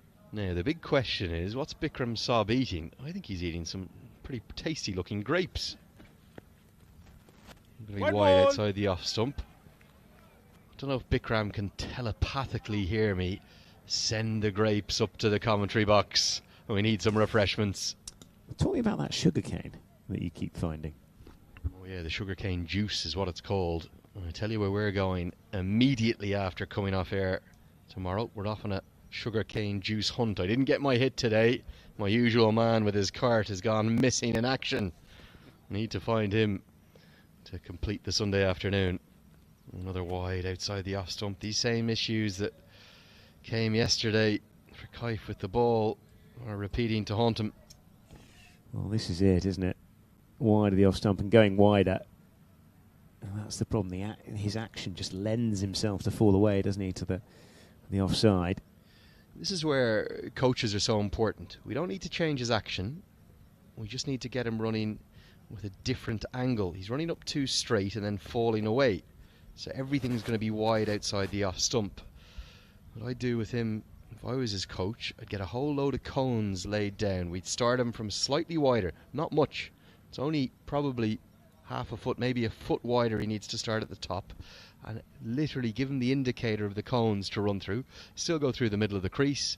And as you come that little bit wider and you get all your body weight going in towards the top of off stump, you'll pretty quickly straighten things up. Oh, that's the ball that's coming up to us shortly, hopefully. Falls away again. One more. It's almost like watching the same thing over and over, isn't it? Well, it's problematic because what's that, the third wide of the over? And I think he conceded 6 in that first game, in that first over. That was a 12-ball over, and I've got a horrible feeling we might be going to a similar territory today.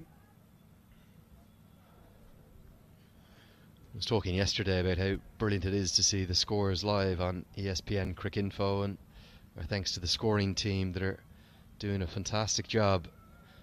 With lots of new players to them as well. It's going to be a really significant wide, miles outside the off stump. There's hints of the James Ormond yips that he experienced in that Lord's final years ago. That's miles away. But one thing that's lovely to see as well, speaking of county cricket, look at this live scores page. You're going to read out the games in order. Delhi Capitals against the Kolkata Knight Riders.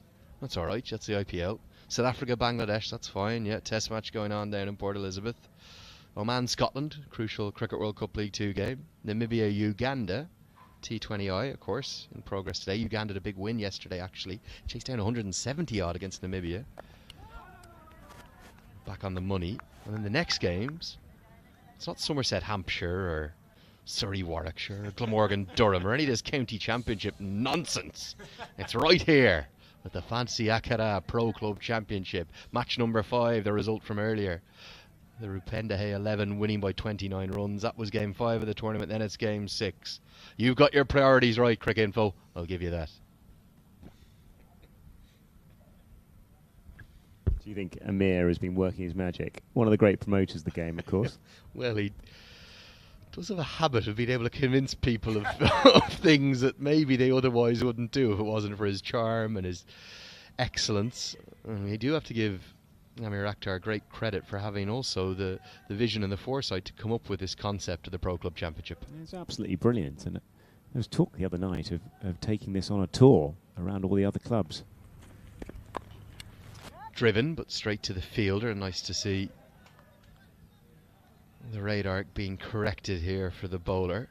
Yeah, I think it's got great potential. This is just the inaugural club championship. 4 teams from Nepal and 1 from Bangladesh, Malaysia, 2 from India.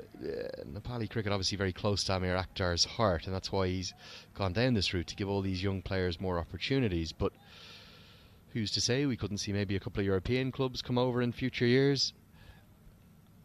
Edge is going to be a boundary for a third man up in the circle.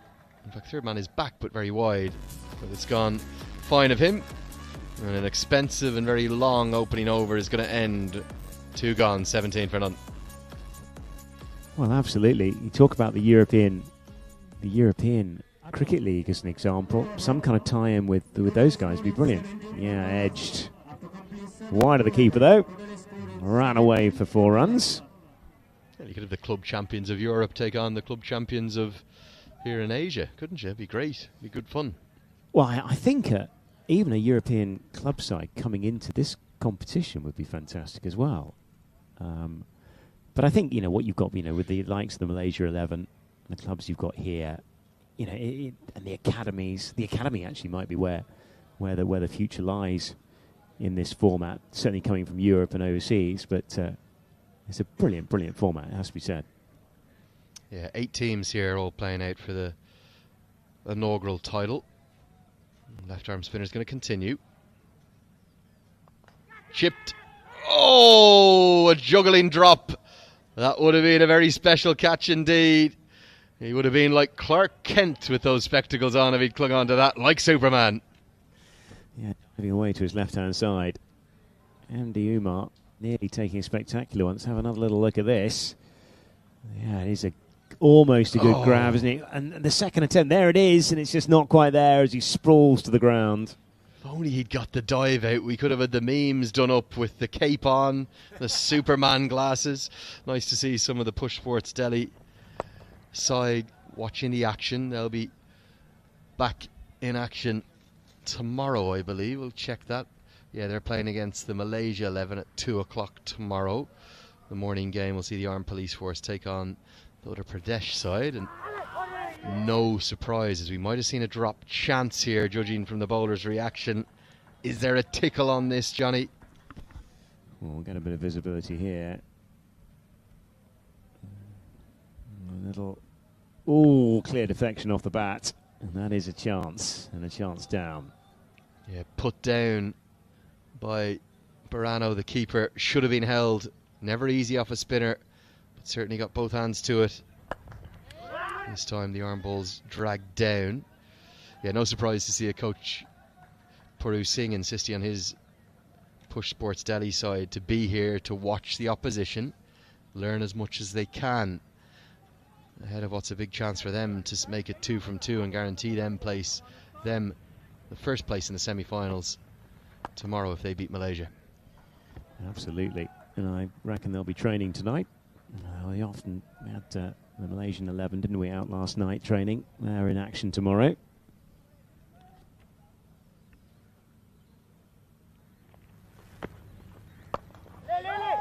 A maiden over, and a maiden that contained 2 drop catches, so lots of action there. Could easily be in the first wicket. Instead, it's no runs to the total. 3 gone, 17 for none. Yeah, it's just gently ticking over, aren't they? Just a fraction above 5 and over, 5.67. Key thing is no wickets lost. Under 100 required across the 20. It's going to be a bit of an ask to defend, you feel? And also no surprise to see Kaif taken out of the attack now. We'll see a change in bowling at the market end of the ground. Going to be spin from both ends. This is a pretty good move. I could maybe have made an argument actually to open with spin to both of these batters and try and clamp things down right from the start. I think it's going to be... let's find out who it's going to be. Sandeep Kumar, who's the sole change to the side today. So they've actually reinforced their spin bowling stocks. I think it's going to be left arm spin as well, is it? Let's take a look. Partner. Of course it is. What else would it be? Well, it has been the form mode of operation, it's safe to say, across the course of this tournament. Anybody that's managed to get the ball over left arm has got pretty economical figures, because the ball has always taken turn. And it's just been a nightmare for the right-handers through the course of the 3 days. Yeah, and as the sun creeps lower in the sky, we get towards the end of Sunday. It's 4 o'clock local time now. Nice to see the fans continuing to congregate right the way around the ground. Lots of people have finished their day of work and are just starting to fill up this lovely Barawa Cricket Stadium. And I think it's good to see the 2 games every day, so that there's a chance for... We saw some school kids in this morning, didn't we? Day off for them.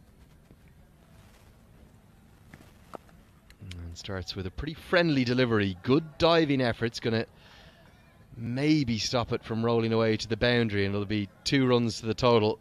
This is a really spectacular effort at backward point. They're going to get a 3rd because of the overthrow.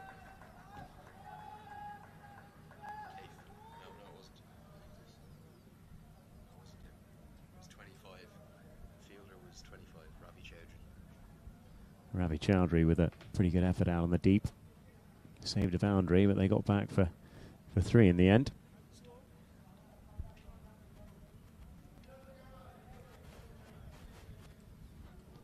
Yeah, we'll see if we can take a look at that diving stop in a moment. Really athletic effort, wasn't it? He dove full length across to his right, and he was hanging in the air a little bit like Superman that we were talking about. Here we go.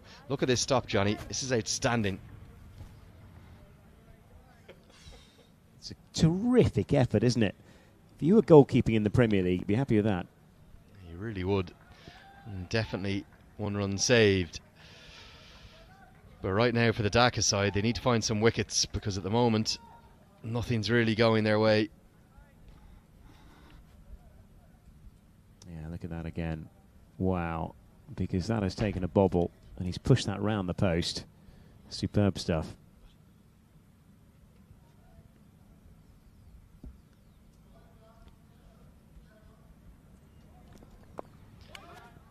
Square drive, another good diving stop. Dhaka certainly giving it their all in their field, in the fielding positions at least.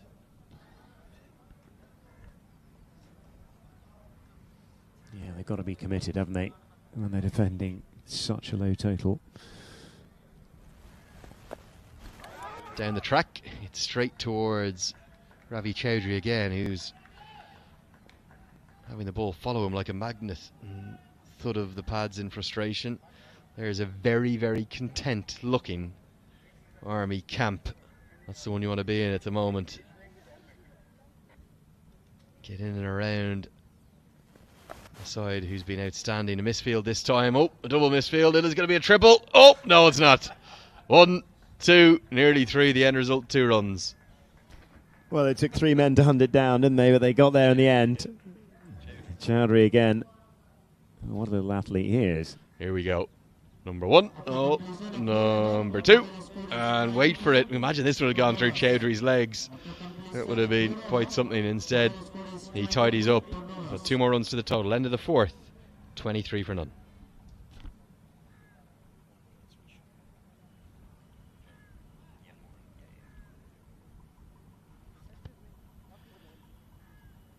Bikram Saab looking like probably the coolest man anywhere in Barawa right now. Relaxed, it's safe to say. Very relaxed. Yeah, there you are, Shahab. You know you're on the TV as well. It's been pretty comfortable so far for the Army side. I just wonder if we were talking about a seeding for this competition, we obviously don't have any seeds? Or are we possibly seeing the number 1 ranked seed against the number 8? I think that would probably be a fair assessment on the cricket we've seen thus far. We've seen a good piece of these two sides now. One of the surprises for me, you think about the pedigree and the quality of Bangladeshi spin bowlers in general. It's not so much the lack of quality, but also just the lack of depth that they have. They've had to call in one of the other left-arm spinners today. I think yesterday they only bowled 2 spinners. Yeah, it seems a strange play, especially on this surface, that we've seen. You don't know, you need to obviously a degree of competency with the ball. That one's clearly angling down the leg side. Even the bowler who partially appeals knows it. Yeah, I think a degree of competency in the ball, with the ball is obviously important. But to be honest, the surface is such that you can just bowl in the right areas and take the pace off. You've got a great chance of being a complete and utter handful.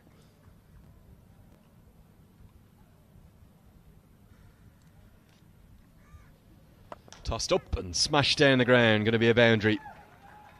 We've seen if the spinners go too full, they can be punished, and that was a simple half volley that's been hammered down the ground for 4.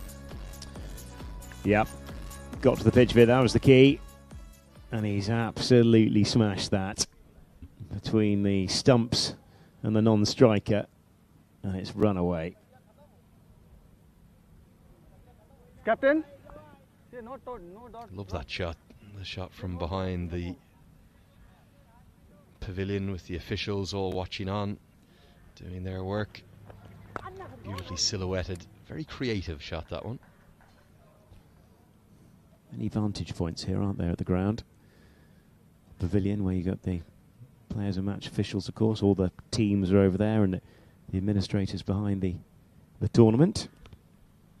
And you'd think that maybe the surrounding buildings as well in years to come, as this ground develops, maybe it'll become a bit like the Oval, where obviously I know, Johnny, you spent a lot of time there in London, and you famously get people hanging out of their rooftop balconies watching on. Well, you do indeed. There's one set of flats behind the OCS stand that's got this wonderful open-air balcony that you can get about 220 people on. And it's absolutely packed for all internationals. It is incredible out there. Best atmosphere in the ground, or just outside the ground. Nicely bowled, right on the money, and just a hint to turn away for Umar. That'll close out the 5th over. We'll have a commentary change. I'll bid farewell to Johnny Barron for the moment, and I'll welcome Paresh Lahani.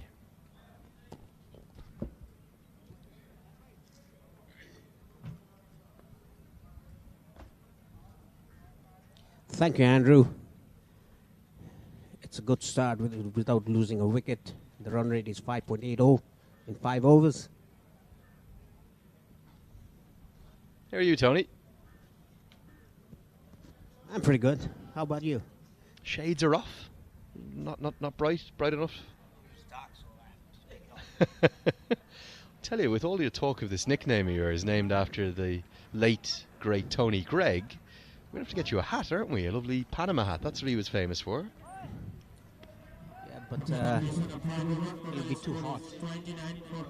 You don't want a Panama hat? No. Okay. It'll be too hot in Bhairava. But in Kathmandu, I can do that. Okay. I think maybe it could become your trademark, though. In the Everest Premier League. There we go, yeah. Spot on the money. Driven, but straight to the fielder. Won't be a single. We're entering the final over of the power play. Paresh, is there any way into this game for the Dhaka side? No, I don't think so. The start has been good by Nepal Army. What kind of a shot was that? He adjusted it very well. Just worked it into the leg side. Just going to be a single. Move into the 30s. There is still turn on offer. It's only been the good spinners that have excelled on the surface, and in a funny way,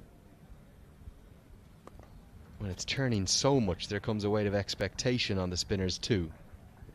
Yeah, we can see the intent of the Army batsmen. They're punching the ball down the ground for singles, and if there's a bad ball, they're hitting it out for a boundary. That is what the Dhaka 11 didn't do in the early stages. I thought their batting approach was poor until the lower order came in and gave them something to salvage. Good shot, hit down the ground, hasn't come out of the middle, but he's still going to get a boundary for it.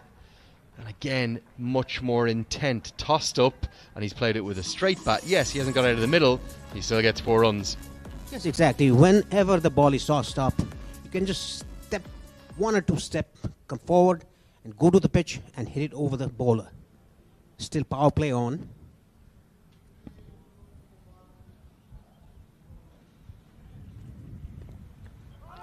Oldham, I think this is out. We might need to go upstairs, but to my eyes on initial viewing, this has just kissed the bails, and it's kissed them both off. I think it'd be pretty fair to send this up to the third umpire and ask him whether or not the keeper's gloves are involved, but for my eyes, this is bowled and the first wicket to fall. Yes, Andrew, that is my opinion too.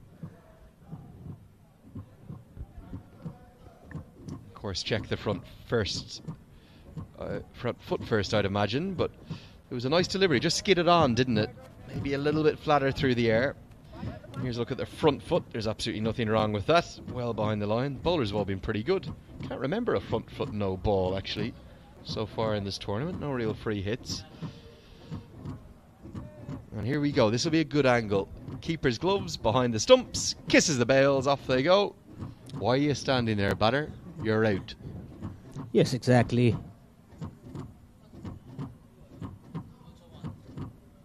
Rajesh Chauhan, he was playing a little cameo, but has to go back to the pavilion. Just kiss the bails. Well, they say hit the top of off. That's all you need to do. And this time, not even the top of the stumps, just the bails, and the bails alone. It was enough. Nicely bowled, and that's going to pay for the end of Harry Chauhan, who's played a really good cameo. 25 for him from 22 deliveries.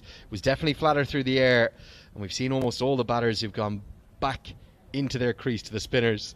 They've tended to get themselves into trouble.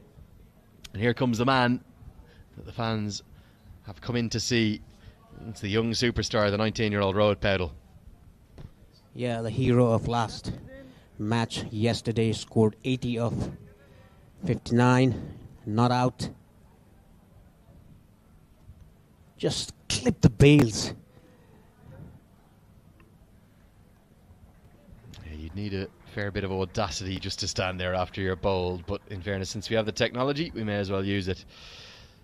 Rohit Paudel asks for middle, and he gets ready for another performance on a big stage, televised here on AP1 HD and around the world on VU Sports. Loves continuing to grow. It's the potential, really, to be a superstar, this kid, doesn't he? Yes, he is, and he's proved that already. Still a long way to go from him. A very good, classy batsman, and a very quick fielder as well.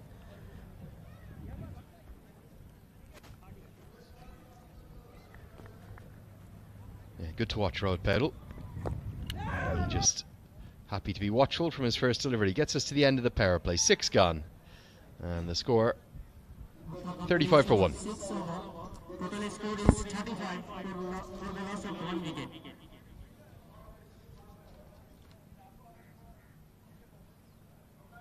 And the bowling card, Karki faced 13 balls and scored only 4 runs.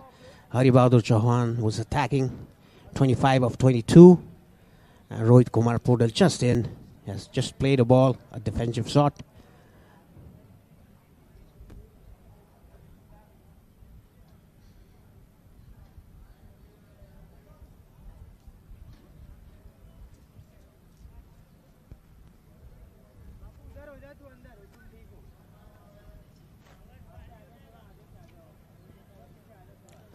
Muhammad Omar is the bowler.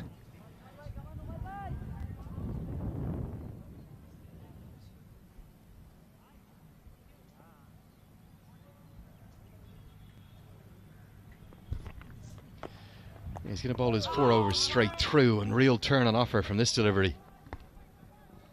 Yeah, with the specs bowling like Daniel Vittori. The spot was right on.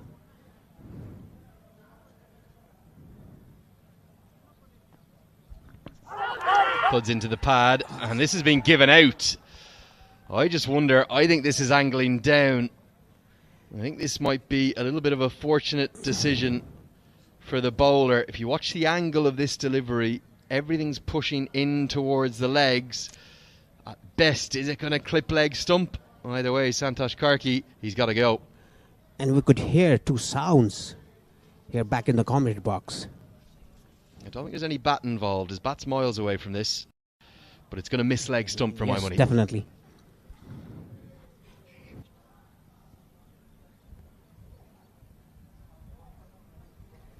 Misfortune for Santosh Karki. He's been dismissed for 4, and the score is 35 for 2. Okay, so they've got this completely wrong in quick info. You go to the scorers, it says Imran Khan's bowled. He hasn't bowled yet. Mohammad Umar's bowled 4 overs. Can you see if you can find the scorers to tell me? Here's one more look. What do you reckon here, Paresh? Have been definitely missed leg stump, and you can look at the keeper. He's gone to the leg side. That clearly shows that the ball is going down to the leg side. He really needed to get it to grip and turn there to straighten, and I'm not sure whether it did, but it was a big appeal. Look where the keeper is. He's miles down the leg side, and in the end, it's the end of for him. It'll bring Bim Sharkey to the crease, who'll join Rohit Powdell, and maybe just some hope for the side from Dhaka. They found 2 wickets. Both the openers have been dismissed in the space of 3 deliveries. I know, so can you tell someone to get it right? Yeah, I do. Okay, Muhammad Omar bowling a very good spell here. 3.2 overs, 15 runs given, and 1 wicket taken already.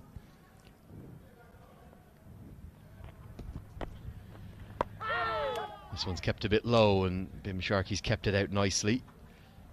No matter who you are, even if you've got 2 international batters like we have on screen here, a quick flurry of wickets always changes the game, and Powdell and Sharkey will just have to rebuild.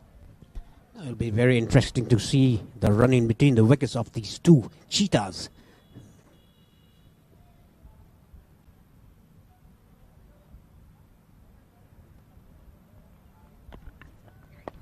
Angling down the leg side, and Powdell deals with that pretty comfortably. He gets off the mark. Yeah, Rohit Kumar Powdell, he seems like that there's nothing in the pitch while he's batting. He plays it so late, lets the ball come into the bat, paces around, flicks the ball, drives the ball. A complete batsman.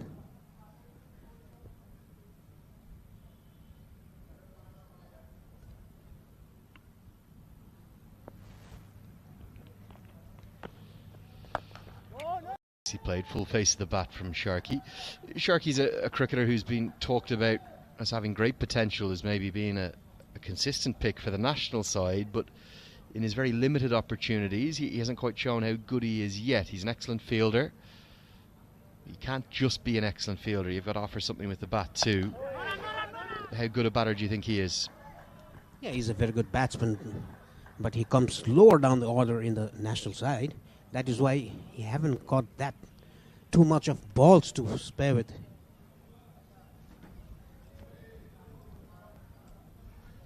So end of the 7th over. We'll end with that quick single, despite the best diving efforts of the mid-wicket fielder Kaif, and the score 38 for 2.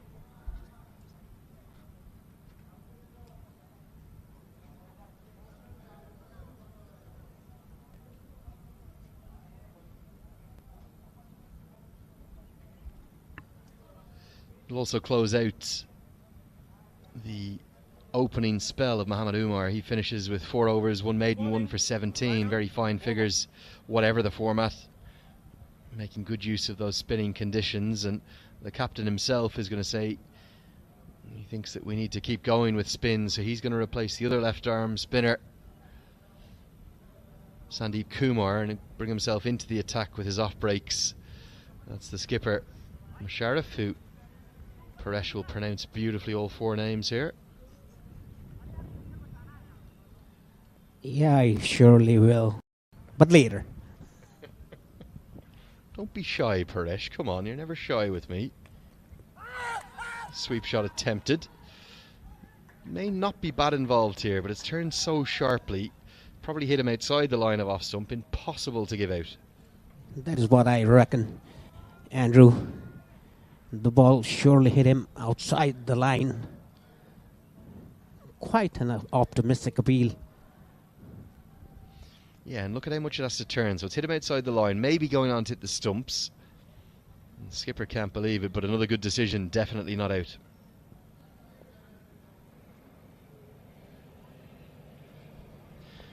Tossed up and another sweep shot, brilliant batting.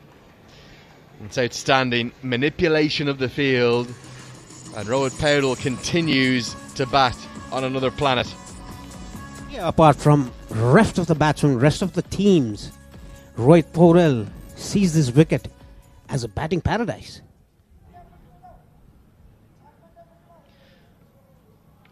Something I was talking about earlier on. Look where the fielders are in the field and try to hit it where they're not. We've seen very few batters do that. It's really just Rohit Paudel who's done it. And because of that one shot, all of the plans have now... Fielder from third man is coming over to fine leg. Now there's just four fielders on the offside, and I wouldn't put it past Paudel even maybe getting the reverse sweep out now and manipulating the field further. He's going to stick with a conventional sweep and wait for the signal here. Was this a drop chance? What a big moment in the gap match that could have been. Given his runs, and the keeper, oh, it's given his leg by. He's late. He's teased us. He has teased us. Paudel would have survived. Yeah, it looked like it hit the gloves from here upstairs. Oh yeah, I think that did come off the glove. It can't have come off anything else. Given his leg buys. Big shot attempted. Big appeal. Wide is signalled. And I think, has the square leg umpire gone upstairs? Decision pending is the shout in my ear. So he has gone upstairs. We'll definitely see one run to the total with the wide signalled. Are we going to see a wicket as well? That was totally unnecessary by Bhim Sarkey. Rohit Paudel is playing so well, batting so well. You just have to give the strike to Paudel and just rotate the strike. In fact, by the square leg umpire, he's given it not out. So we will not come upstairs. We will not come upstairs. Not decision pending. We'll take that off the screen now. So the end result is just a wide, and the Bangladeshi team skipper is asking, why didn't you go upstairs? I think that was out. It's going to be another wide, miles outside the off stump this time. Back-to-back wide deliveries. Yeah, I think the bowler is enticing the batsman. Yeah, and that's exactly why we didn't come upstairs, because the back foot never moved. Good umpiring. Not going to waste anyone's time. Sharkey gets this one into the offside. We'll pick up a quick single. The chase starting to develop. Both of these batters look pretty comfortable. The only comfortable batsman we've seen till now is Rohit Paudel. He bats as if it's a batting paradise. Slog sweep. He struck this very well, and it's been put down. Would you believe it? The one man in the tournament you don't want to drop is Rohit Kumar Paudel, and with it, surely the game is gone. The 50 comes up. Imran Khan, the culprit there. Oh, it was short of Sorry. him, but that's poor fielding. Yeah, my apologies. I thought that's carried to him. We're completely unsighted. We can see about a half of the ground here. And I was judging from the reactions. Another big appeal. And a rather ludicrous one from a captain who is going to have to be very, very careful to not have himself written up in the match referee's book. Down like that, I'm afraid. You're allowed to.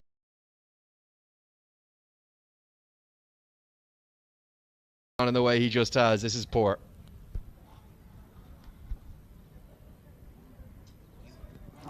He was begging the umpire to get him out. I also think it's a good decision.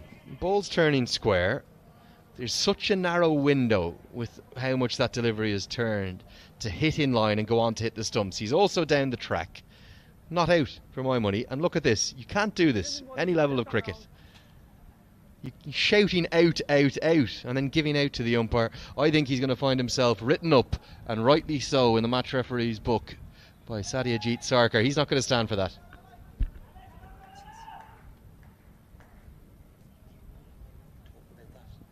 Yeah, he cannot do that.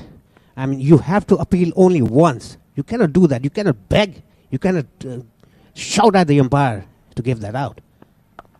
There's exuberance and enthusiasm, and then there's taking it past the line, and that for me has gone past the line.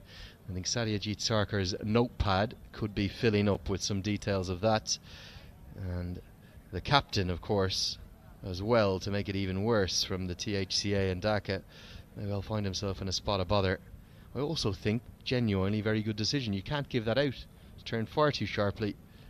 No idea whether it's going to go on and hit the stumps, and Powdell survives moments after what we thought was nearly a drop chance. And just a few things happening here for the spinners, aren't there? It's continued.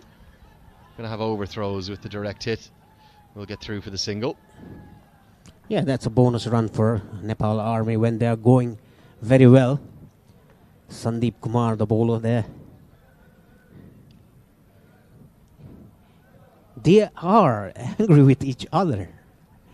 Why is that? Well, I think their keenness to find a win in this tournament is just boiling over. There are things happening. This one's skidding on. Bim Sharkey wanted the single. The throw come in. Good field. But the direct hits cost the single because Powdell was aware. It's very good. His partner through immediately.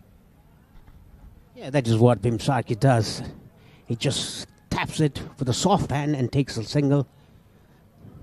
54 for 2, Nepal Army in 8.3 overs, 6.35 the current rate.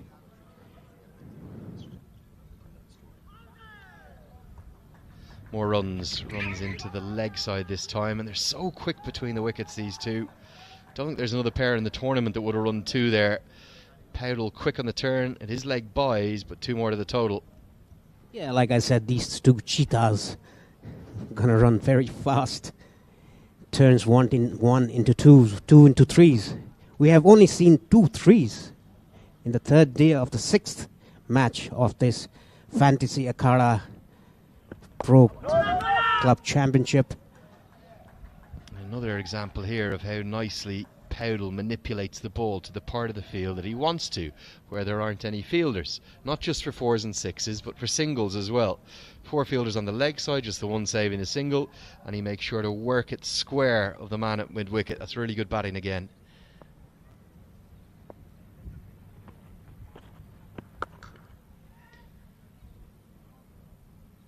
Pretty simple game when you boil it down. Hit the ball where there aren't fielders and you're going to get good reward. Get to the end of the 9th over, and the score now 57 for 2. Fielder, just now 47, no drops. That's more drops. Might enjoy our drinks break, Johnny. Might enjoy our drinks break. After completion of 9 over, total score is 57 for loss of 2 wickets. Okay, then I want to come to us. I know, but I want to come to us. So Powdell, then us. Powdell, then us. Right and over. Ball That's drop. Powdell 80, I presume, is it? There is a drop, more drop. So we're approaching the halfway stage of the chase in terms of overs, and another change in bowling, another spinner introduced. Don't think we saw Ravi Chowdhury bowl much yesterday. We'll have a look at that. But it's mainly been spin that's been used, so the Dhaka side certainly learning that spin is to win. And interesting, the captain's taking himself out of that attack after what was a bit of a temper tantrum with that final delivery, the appeal.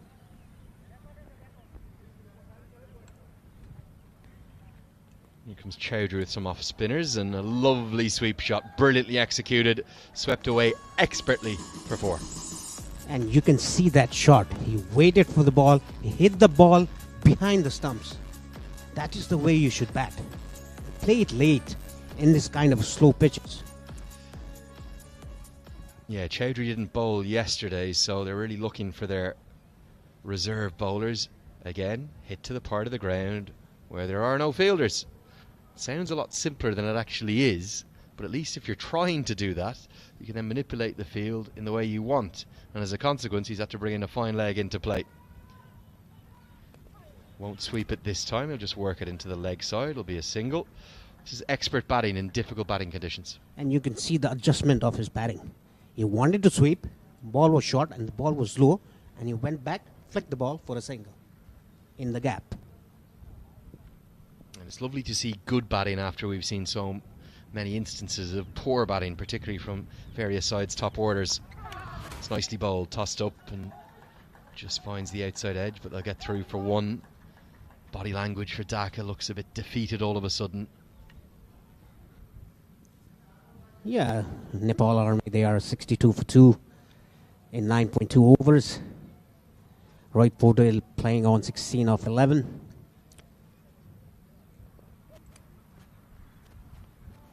Won't be a single this time. Paudel, without taking any risk, has found himself up above a run a ball, strike rate of 150. Cut away, going to be more runs. Should be at least a couple. Fielder does well to cut it off. I think we might see another 3 here, and no surprise to see it to go to the pairing of Bim Sharkey and Rohit Paudel. Excellent running. Imran Khan was the fielder there, but these two cheetahs have taken 2-3 runs in this innings. Yeah, magnificent stuff. All the young kids at home watching on. Look at this. Paudel immediately sprints through for the first. Knows he's coming back for 2, so he sprints the second. And then Bim Sharkey hunts down the third because the fielder has just parried it, not been able to pick it up cleanly. So that'll get us to the halfway stage. We'll have a drinks break. And the score at the half. Play late. And at the moment, Paudel 80 not out yesterday, 20 not out today. That's 100 runs without being dismissed. It's not easy, but there's a way to score on these wickets. Yes, exactly. That is why we always say that assess the pitch.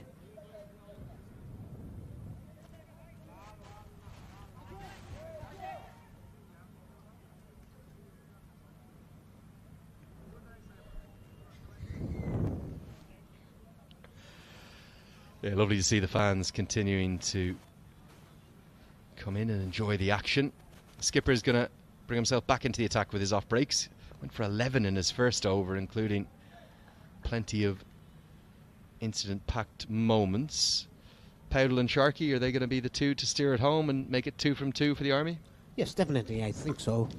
They haven't tried a rash shot. Sharkey's playing straight down the ground for a single, giving the strike to Paudel.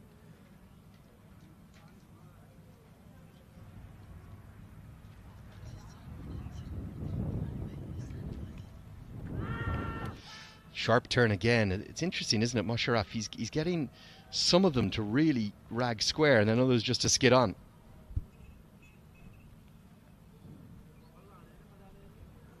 That came in sharply.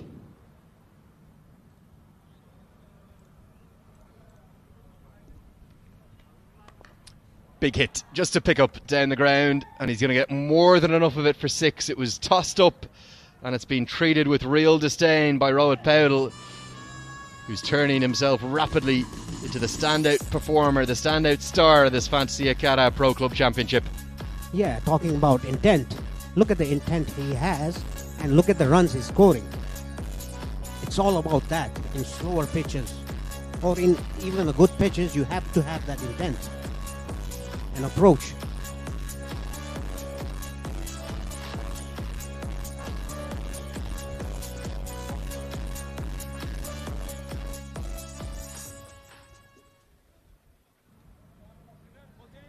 Beautifully picked up from the off stump down to the long on for a big 6.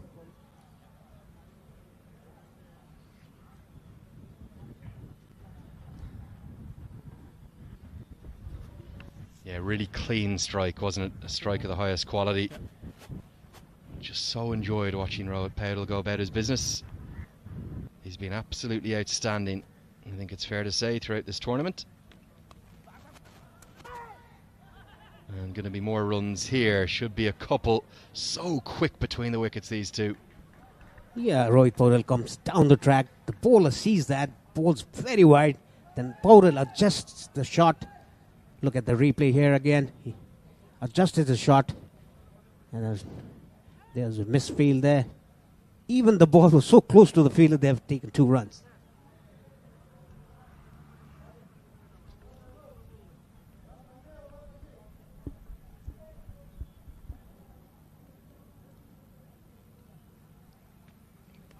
Tossed up and flirts with the wide line, will be given not as a wide, so just 1 delivery remains. Been impressive stuff from the Army, Paresh. Yeah, very impressive stuff. Mainly by Rohit Podel. Look at that shot again. Full toss. Driven down to extra cover for 4 runs. Stunning stuff this. We're going to have a commentary change just in a moment, because Rohit Powell is very quickly ending this game, and he's ending it in a hurry with batting of the highest quality. You've got to give him great credit. One of the standout performers of this tournament. Yeah, Rohit Powell. He doesn't mix those juicy full toss. The Nepal Army score moves to 81 for 2 in 12 overs. Powell 32 of 19 already. And Sarki 8 of 16.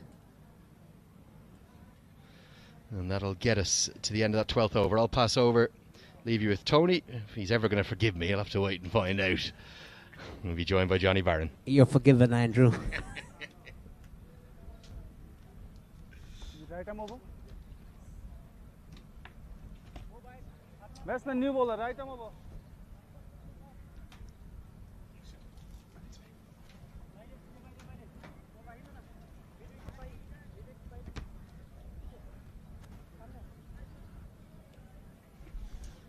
Well, target 90.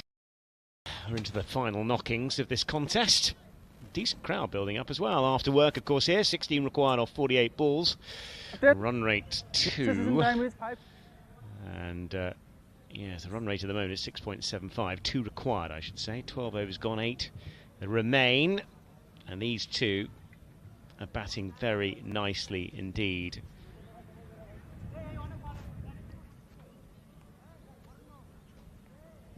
Rajbam will continue. Well, it's his second over. Both his first overs in the both games he's played thus far have kind of disappeared around the park slightly with wides all over the shop. Man on strike is Bim Sharkey, who's going pretty nicely so far. No more. Struck down the grounds by Bim Sharkey. A ricochet off the bowler. A chance for a run out, but wasn't quite to be. Smartly taken single. And it's a and no ball. No ball as well. And look at the understanding between the wickets of these two batsmen. Quickly they take a single, and it's a no ball, a free hit, I reckon. Yes, it's a free hit, and Powell is on strike. Well, that is a disaster for Rajbam. Well, disaster might be over-egging the pudding, but it's been a bit of a mixed bag across the two games. Wides in the first over today. Wides as well in that first game he played yesterday. And the free hit with Pardle on strike. In fact, it's Sharkey who doesn't make the most of it, and he's just manoeuvring that ball down. Goal.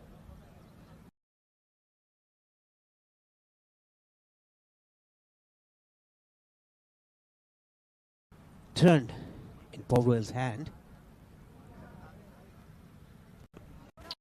Yeah, I think he'll please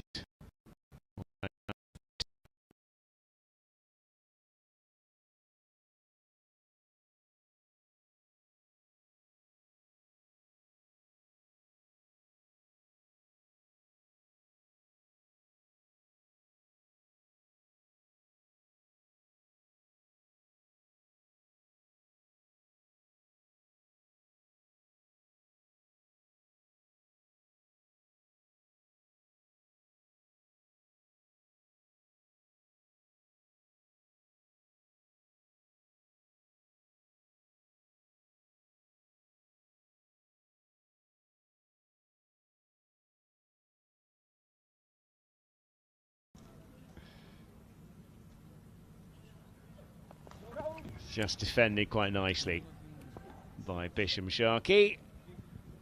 Rajbam, to be fair, has been right on the money here. Just 11 required.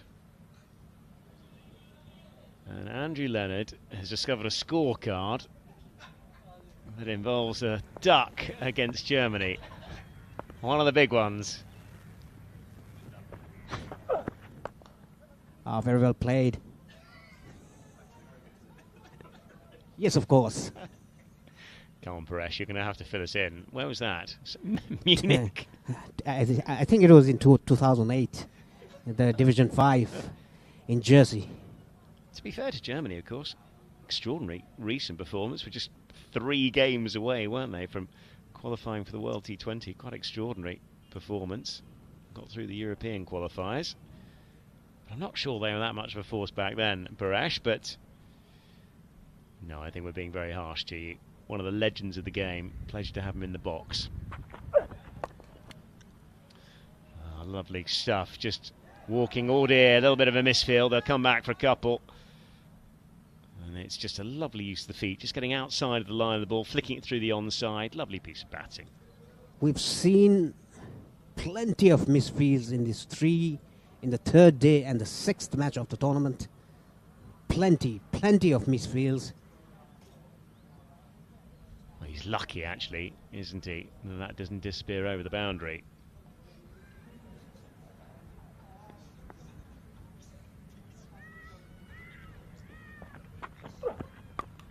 Wide of the off stump and speared away down to third man. There'll just be a single. Just have a quick look here at who got you out there. Let's have a little look. Nepal won by 7 wickets. Where are you? Wadano, is that you? Oh dear. Hayaji. Is that the one? Wadano. One of the big ones again, Paresh. LBW. LBW must have been slipping down, Paresh. I think you were absolutely... I don't remember those. No, you don't remember. Nobody remembers the game against Germany, do they? Anyway, 90 for 2 after 13. Just 7 required. Oh, that was the Japan one, sorry. Japan, Germany. Who else got you out? I don't remember those. You don't remember I these only ducks. remember 2-1. Wow. Let's go quick.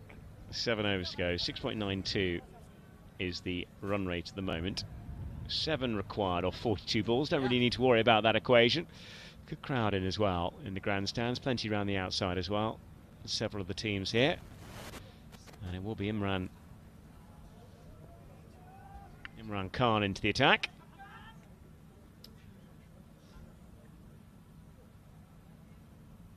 Will be bowling up from the market end.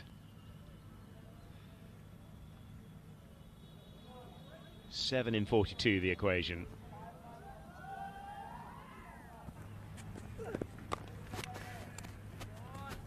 Into Pardal, he just pushes away on the offside. Paresh, I do think they're being awfully mean to you. I mean, look at the journey that you went on with Nepal. I don't mind and that. how many I don't divisions mind you that. made your way through. I don't And the mind fact that you got done by Japan and Germany. That we is why truly are. You've done the real deal. That is why Nepal's ranking is going up. Well, since your retirement, I think that's been very hard, Paresh. One of the absolute legends of the game. Yeah, just looking to whip it through on the onside, getting outside the line. That's the key for Pardal there. Just looking to try and launch it and finish it in the as quickly as possible. 6 now required, which is 1 blow away, and that would be a lovely way to finish, Paresh, and I think that might be a possibility. Yeah, I don't think from Sarki though, but Podel, you never know.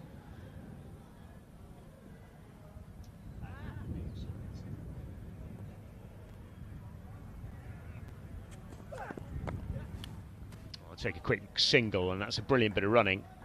Once again, just dropping it on the offside. Terrific experience from Bin Sharkey. Super little player. That brings Rohit Pardal back onto strike. He's got a very tidy average in this competition thus far. 80 off 57 in the first game. Infinity average, absolutely. 36 not out in this game. And one of the, well, an absolute class act.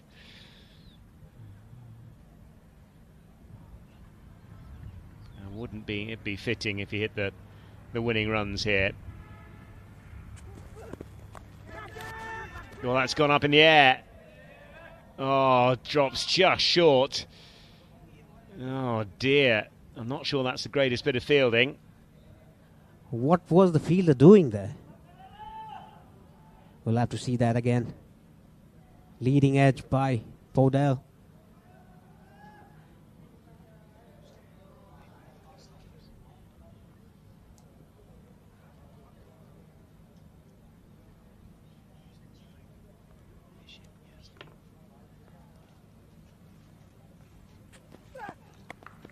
Bim Sharkey looking to haul away on the onside through mid-wicket. Another single. Those runs required tick down again. It'll just be 3 off 38. And Paris, they've been very good value for this win, haven't they? They've been superb in this tournament so far. Not an easy track to play on. But they absolutely, well, demolished, really, the Talent Hunt Cricket Academy, reducing them to 97 in those 20 overs, and they're chasing this down very comfortably. Yeah, I think this ball will ended up. Swung away on the leg side, and that will be it. Fantastic way to finish. Absolutely superb, and it's Rohit Pardal who hits the winning runs. He goes up to 41 not out. Well, he's got 80 and a 41 in this tournament thus far. He's batted absolutely superbly. And 98 for 2 is the finishing score. That target 97 done and dusted. And it's a very, very, very comfortable win here for the Nepal Army Club, who get home with 8 wickets in hand. Rohit Pardal not out on 41. Bim Sharkey, useful hand from him, 14 off 22. Rohit Pardal, those runs, 41 off 26. It's been a really good exhibition of stroke play. And this Nepal Army Club, I have to say, look like the side to beat. The Indian sides, well, they've gone pretty well in this tournament thus far. And of course, the CIR 11 with their 2 wins. So this tournament is starting to take shape. But 2 from 2 for them. They'll be absolutely delighted.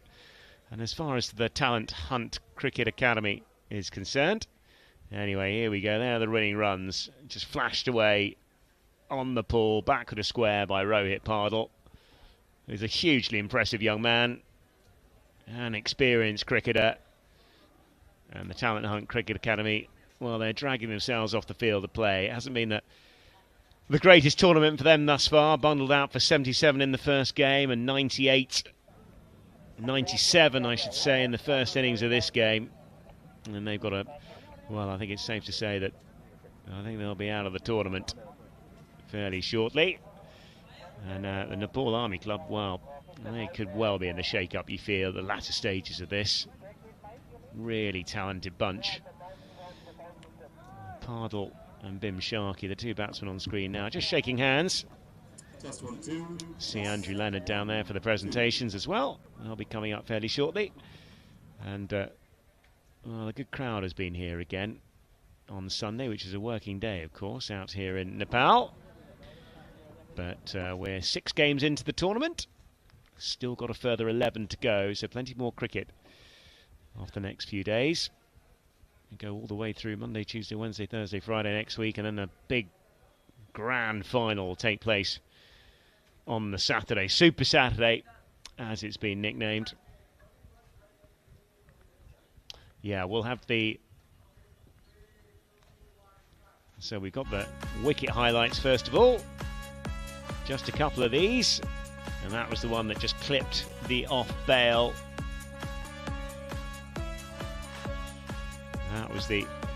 That was a big shout for LBW as well. That was done. Those are the 2 wickets to fall.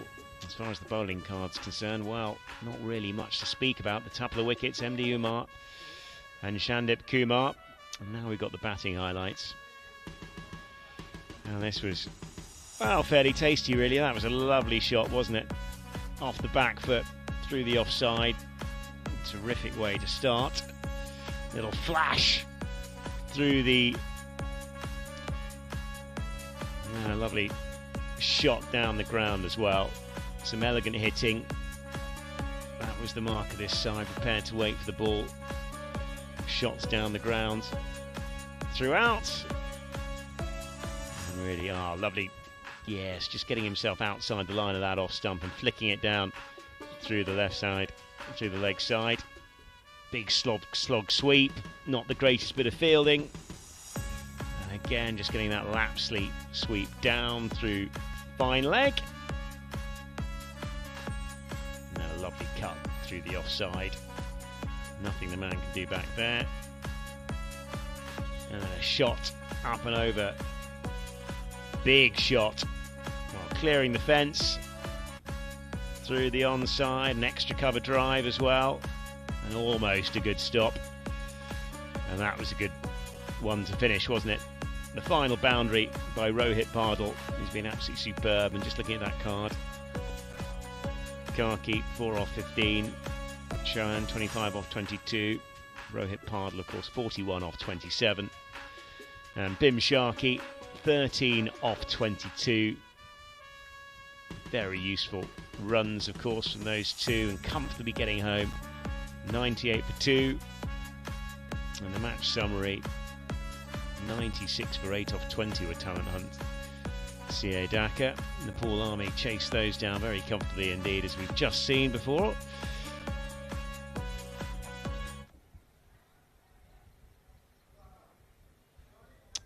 And now it's time for the presentations, and we'll hand you downstairs to Andrew Leonard. Thank you, Johnny, and welcome to the post-match presentation for game number 6 of the Fancy Akara Pro Club Championship here in beautiful Barawa. Interesting game of cricket. The Talent Hunt Cricket Academy of Dhaka could only post 96 all out, disappointingly, and despite their best efforts with the ball, it was a comfortable chase, an 8-wicket win, second win in 2 days for the Nepal Army side, who moved top of Group B.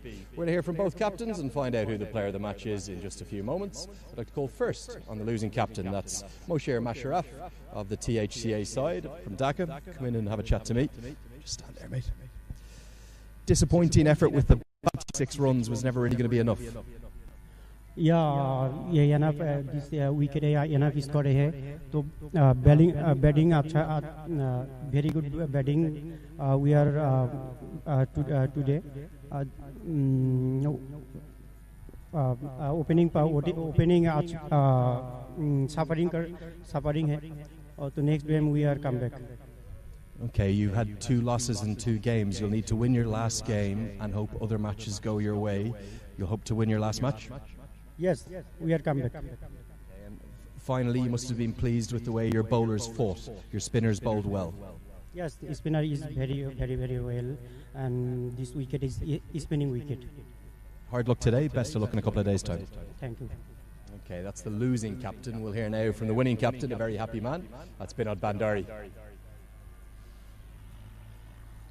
Binod, congratulations. Your team has been excellent. 2 wins in 2 days. Thank you. अब टिमले जित्दाखेरि खुसी नै लाग्छ हैन. अब रोहितले भीमले batting अनि अगाडि राम्रो गरिरहेको थियो अनि ब्याटिङमा राम्रो भइरहेछ. बलिङमा चाहिँ अब बलिङ फ्रेन्डली पिच छ हैन. त्यसले गर्दा चाहिँ अब बलिङले पनि एफर्ट राम्रो गरेको छ. The batting pair of Rohit Pardal and Bim Sharkey simply sensational. दुईटै अब एकदमै फिट प्लेयरहरु छ हैन. अब क्विक छ अनि त्यसले गर्दा सिंगललाई चाहिँ डबल बनाइरहेछ हैन. डबललाई चाहिँ थर्ड 3 रन बनाइरहेछ. त्यसले गर्दा चाहिँ सजिलो भएर चाहिँ प्रेसर चाहिँ आइरहेछ नि टिममा. Finally, your bowlers didn't have it all their own way. Sampal Kami was hit for quite a few runs in the 18th over and lots of runs in the 19th. Things just not always going your way. अब run पनि त्यस्तो खासै बनेको थिएन हैन. अब 96 भनेको त्यति ठुलो टार्गेट चाहिँ हैन हैन. अब त्यो अब सबै ओभर 20 ओभर नै राम्रो हुन्छ भन्ने छैन. त्यसमा चाहिँ अब कुनै बलमा चाहिँ ओभरमा चाहिँ रन लाग्न सक्छ. त्यसले गर्दा चाहिँ त्यो चाहिँ ठुलो इस्यु चाहिँ हैन. Binod, you're top of the table, 2 from 2. Enjoy the days off. Dandavad. Thank you. That's Binod Bandari. We'll call now on my player of the match presenter. That's Mr. Amit Gupta, who's the president of the Civil Society of Siddharth Nagar. He's going to come in and join me. Come with me, Mr. Gupta. Don't forget your trophy as well.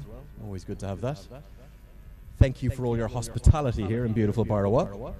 So there was plenty of choices for the player of the match, and it was a difficult split decision between the commentators. In third place, Sushan Bari with his 2 for 7. In second place, the tournament's leading run scorer, 41 not out, from Rohit Powdell. But the player of the match today, it's Kushal Malla, 3 for 16, a beautiful spell of left-arm spin bowling. And Kushal's going to receive his award from Mr. Amit Gupta and pose for the ceremonial photos as well. Thank you so much, Amit. And Kushal, stay with me. Don't go running away. Come in here. Kushal, 3 for 16. You look like you bowled with real control today. Yeah, I just want to bowl in a good line, and I did it. I'm very happy for today. It's been a difficult time with the bat for you, but your bowling looks to be getting better and better. I'm also working in batting, but I'm not getting enough chance. But let's see in future. Tell me about how your team are helping you. It looks like a very comfortable and confident team. Yes, they are giving me confidence and always helping me. Okay, finally, are you enjoying your time here in Barawa, the first time for the Pro Club Championships? It's my home ground and enjoying a lot. Okay, thanks so much. Congratulations, brilliant performance. The player of the match today. Thank you.